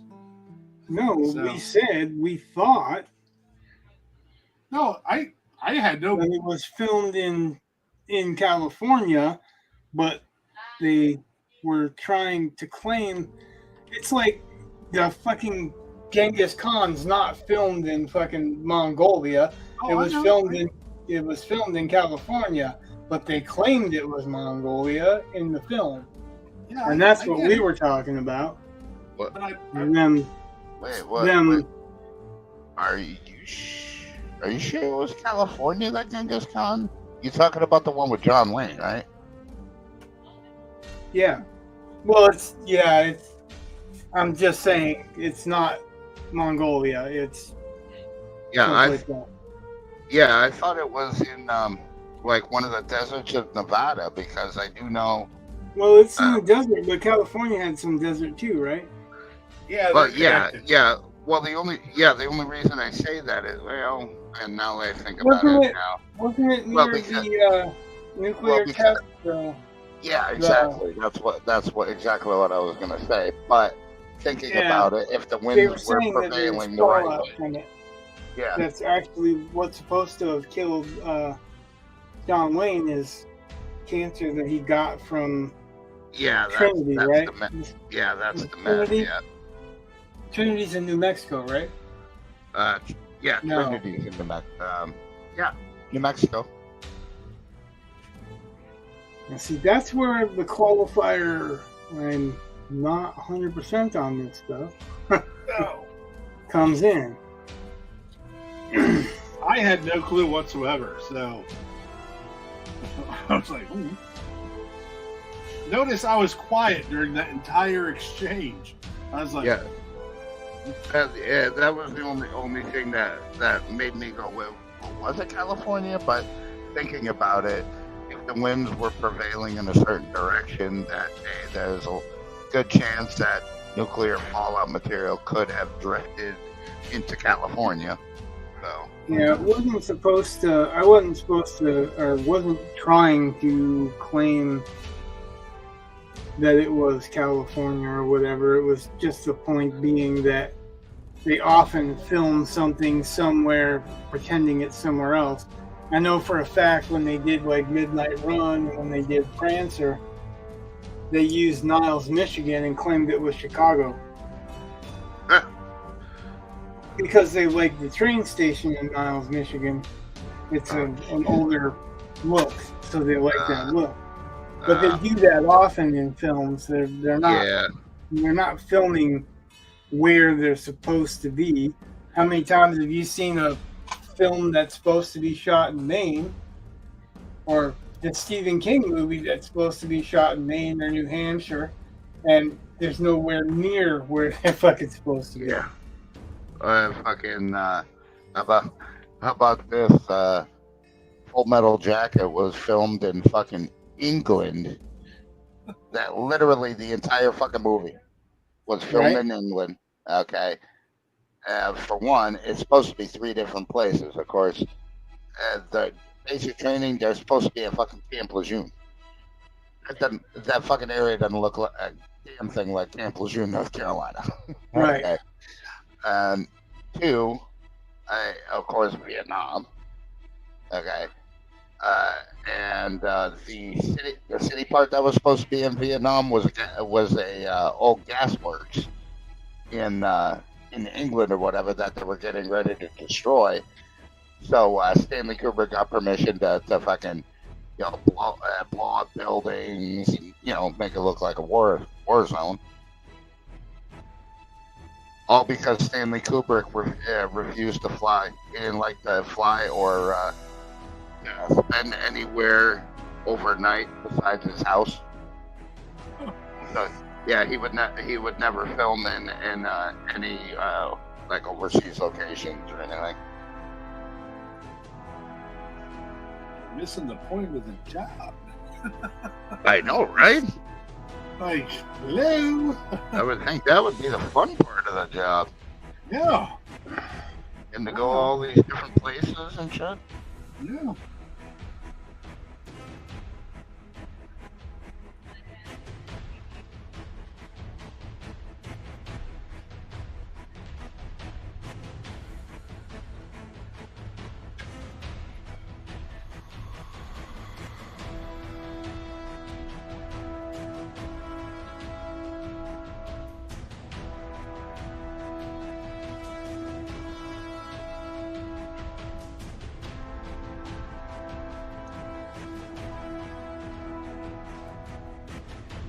Well, Peter Jackson never went to Hobbiton either. Okay.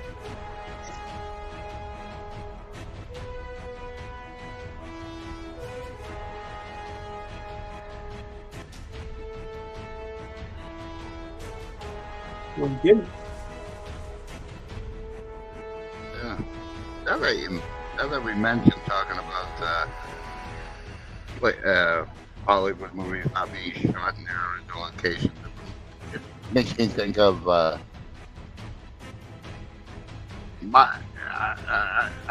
think we can all agree this is probably one of the best jobs in the world.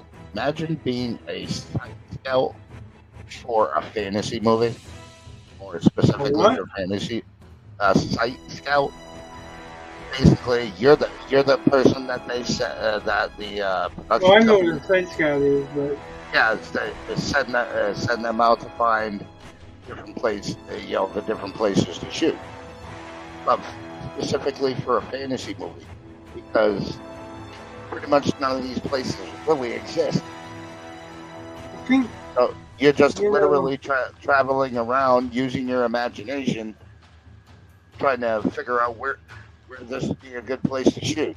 I think nowadays there's not that much of that going on anymore.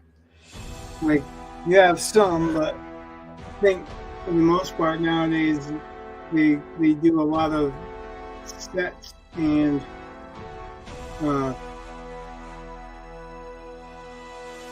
CGI. You're probably right. I mean, I'm sure there's some live action stuff, but unless they can get a really good cheap deal, then I'm sure Yeah. they use just a set. That's like for 300, they famously used one kind of rock set for like almost everything. Yeah. And when they're walking away over the field, they're marching off to battle over the fields. They're just running over a hill on the set and then running around the other side and starting over so that you see more troops. Yeah.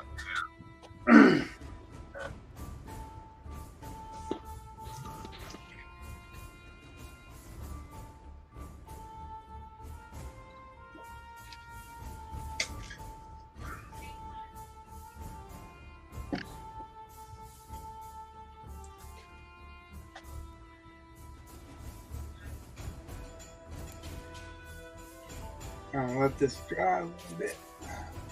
I'm coming in with a little bit layer of a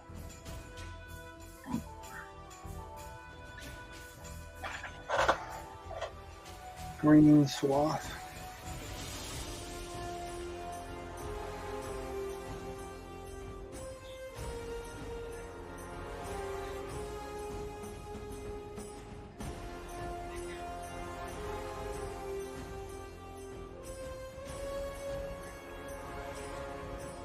Like the idea that this is somehow a little bit under, but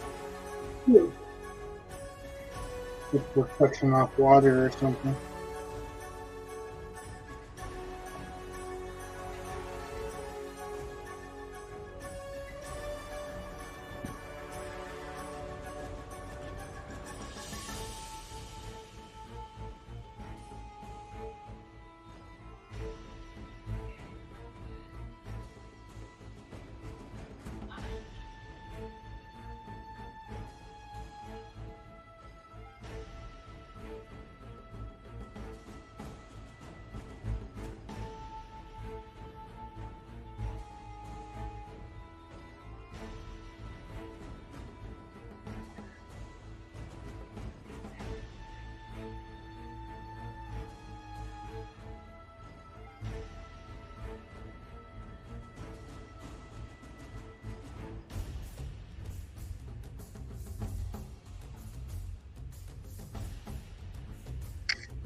That'd be your house?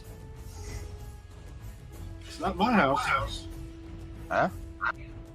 I didn't think it was your house, Brett. It could be. But it's not. I didn't think it was.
Rich, if you're doing something, it's off screen.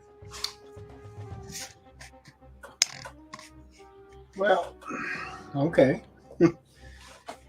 I just No. thought you should know. I mean, That's exactly what I want to know. okay.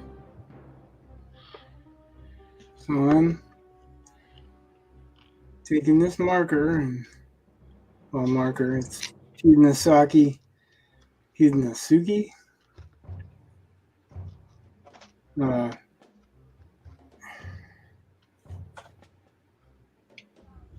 It's actually a calligraphy brush pen, but it's It's got a plastic tip that feels like a hard tip, so it feels like a marker.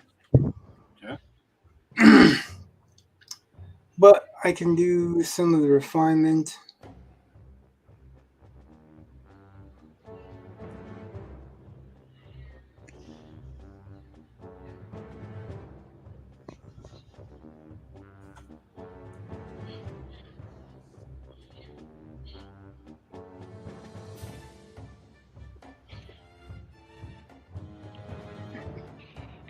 I kind of said, All right, Rich. So it's gonna be a night for me, man.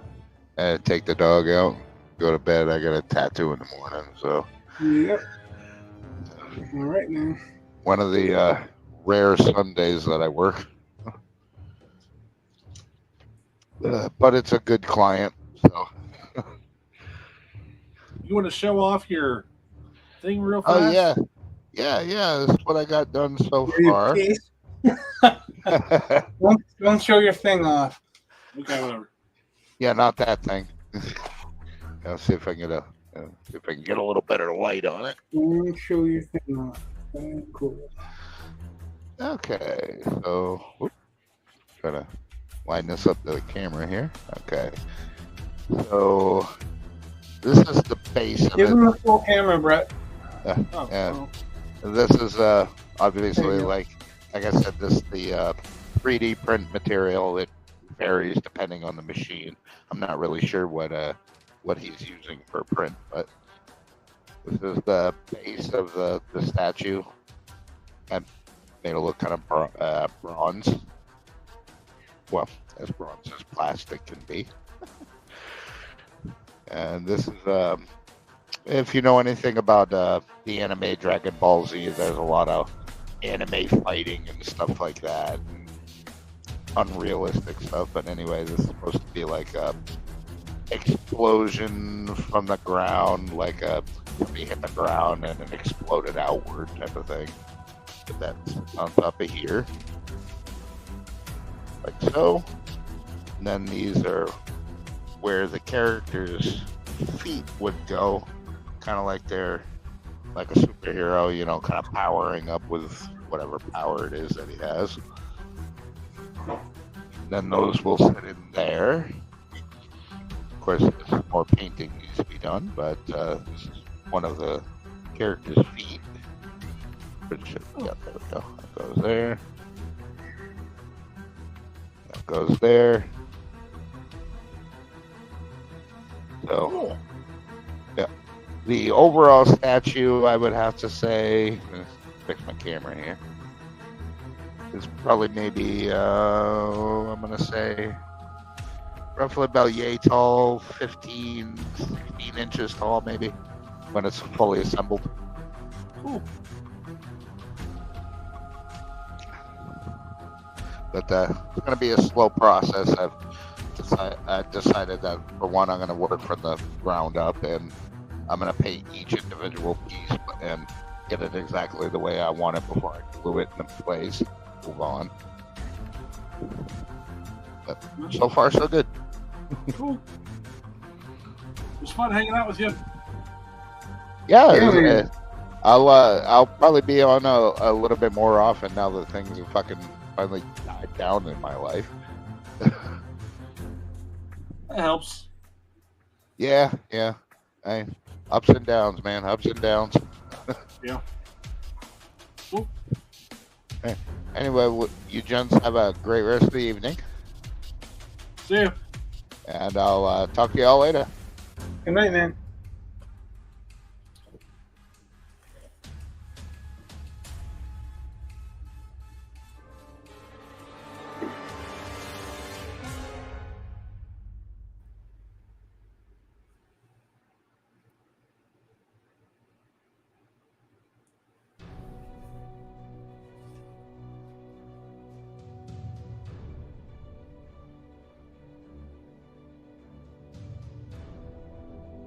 So I'm gonna probably do submit that warm-up story for this week. Oh yeah? Yeah, because I've almost got like a short chapter with it. Yeah. And I haven't done anything on the other one because I really haven't gotten the outline where I want it to be yet. Yep. Just I feel like I'm beating my head against the wall trying to get that to come anywhere near what I want it to be. So that's no fun, and I don't write to not have fun. I edit to not have fun.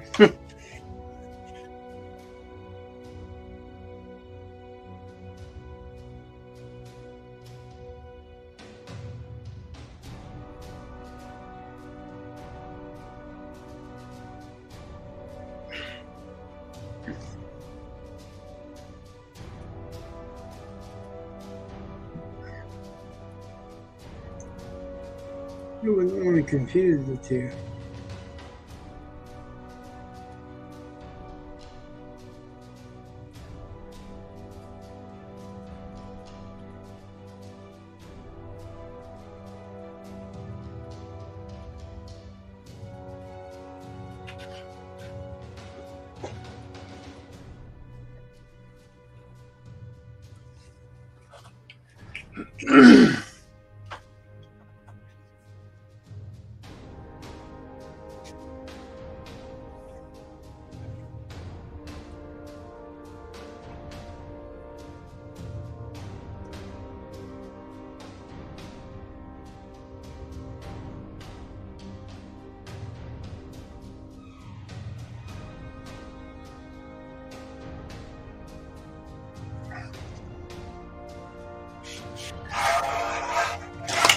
Stop.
We're almost there.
Bless you.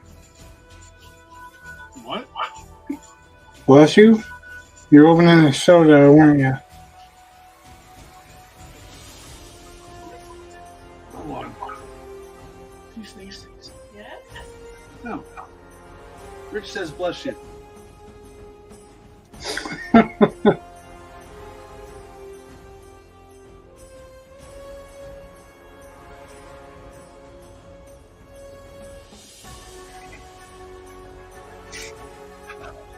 Oh.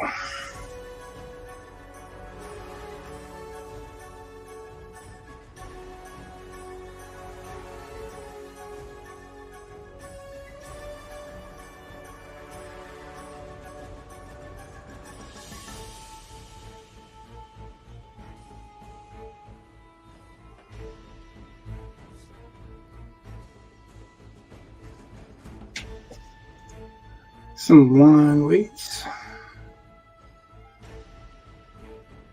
What'd you say? Some line weights. Oh, okay. Just kind of shoring up the edges of some of this. Some of it I want to make really disappear into the scene, but some of it.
Almost there. Yeah. Just a few more line weights to solidify everything. And I'm going to peel the tape.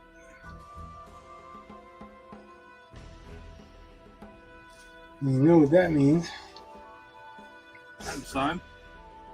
Huh? Time to sign? Yeah, pretty much. What it means is I'm not going back into it with paint because they'll curl everything up.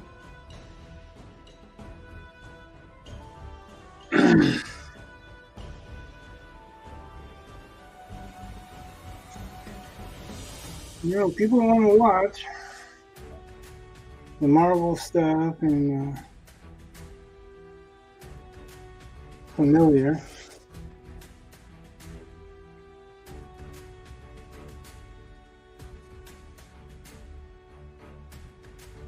Well, I'm not too sure about selling that stuff. Really want to make sure it's all right.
Looks a hell of a lot more done. So weird, I can't bring this down in focus because I get it turns when I try. I'm going to take the brand away for a minute. Sure. Yeah, that doesn't change when I'm trying to do this. That's what I'm trying to do.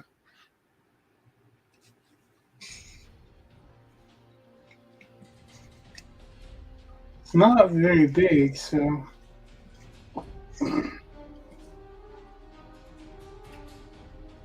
looks pretty finished, right? Yeah.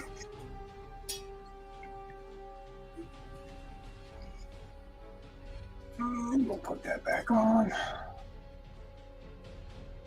And I'll peel.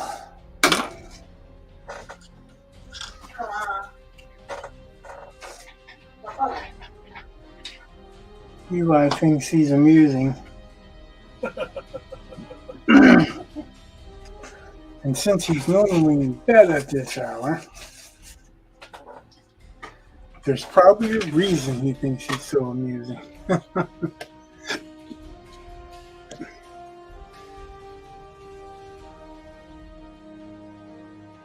froze. Huh? Okay. Oh, you can. You don't have to like have extreme close-up for me to peel the tape off. Oh, but this is like one of the most satisfying parts. It is satisfying for me. I'm sure it's not as satisfying for everybody else as it is for me. I'm sure it's not as satisfying, but I'm telling you, it's a good shot.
Maybe this will be the next channel giveaway.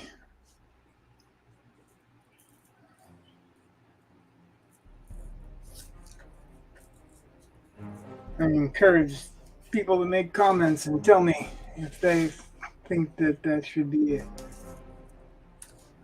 This is what you want.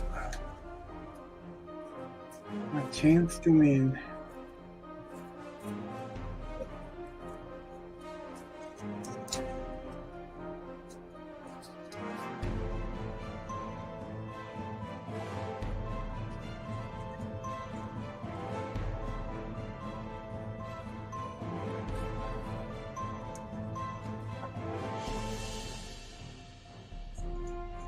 This tape is not being nice to this side at all.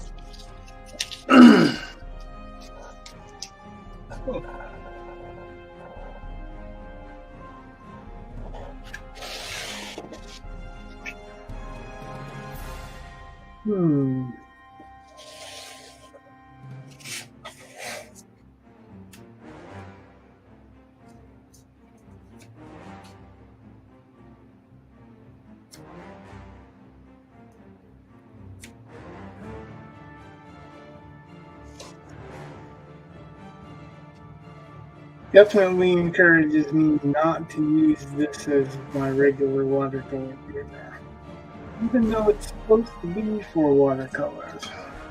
Because this is artist tape, and it's pretty much one of the easiest tapes to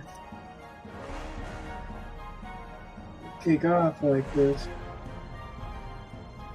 That's what it's made for.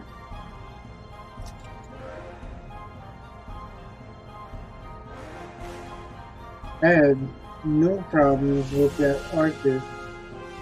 Of course, the Arctis is a little bit more expensive, so it wouldn't be used for giveaways as often.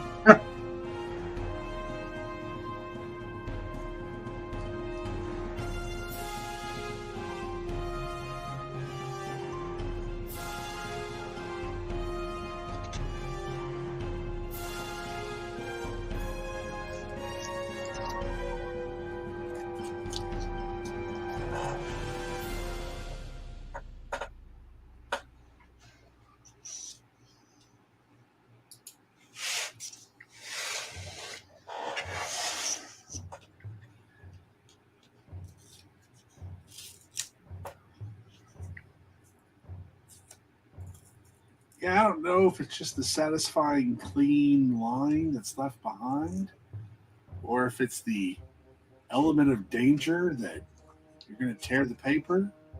No, it's not the element of danger. That's the thing I don't like.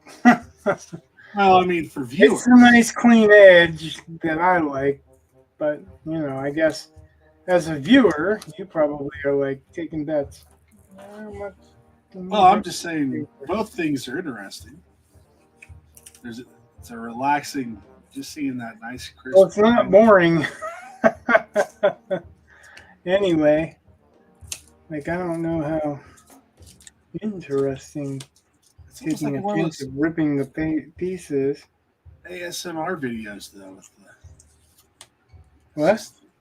oh, those videos that are supposed to, you're supposed to just, it's like sensory details and stuff that people just relaxes people.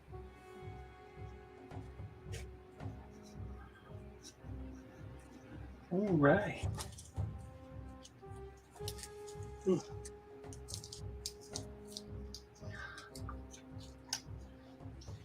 Yeah, this is like different than the last watercolor. I wanted it to wanted to play around with the idea of making it as opaque as you can,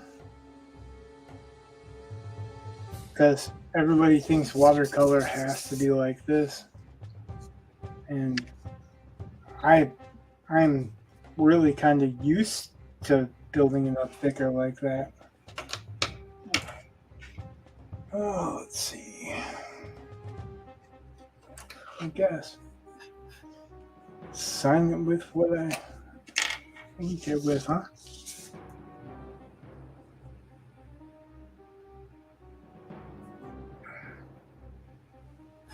Or not. Well, the thing about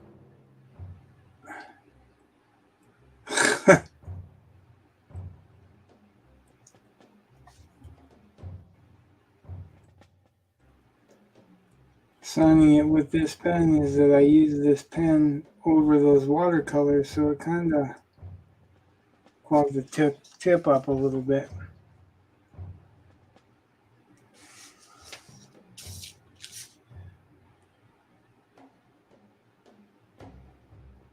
I want to use this pen again at some point in time, so. But I guess I've got other ones. All right, there's that one.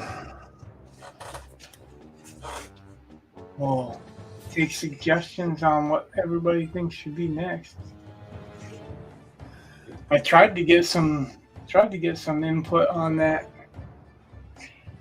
before I started this one, but nobody wanted to give me any input. So.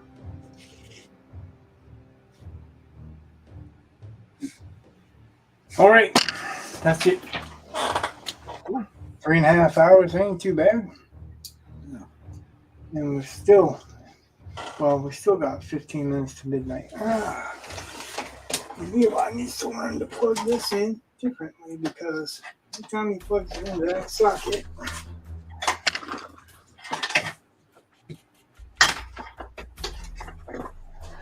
I lose power because it stops charging. Just that one socket's still loose, it doesn't hold the plug. So, everybody who watched, thanks for watching. Everybody who liked, subscribed, whatever, commented, thanks, Waterpop, Mark, Deceiving You, and Trey, and Paul. Thank y'all for showing up, talking in the chat. Hope you liked it. Good night. God bless. Much love. Night.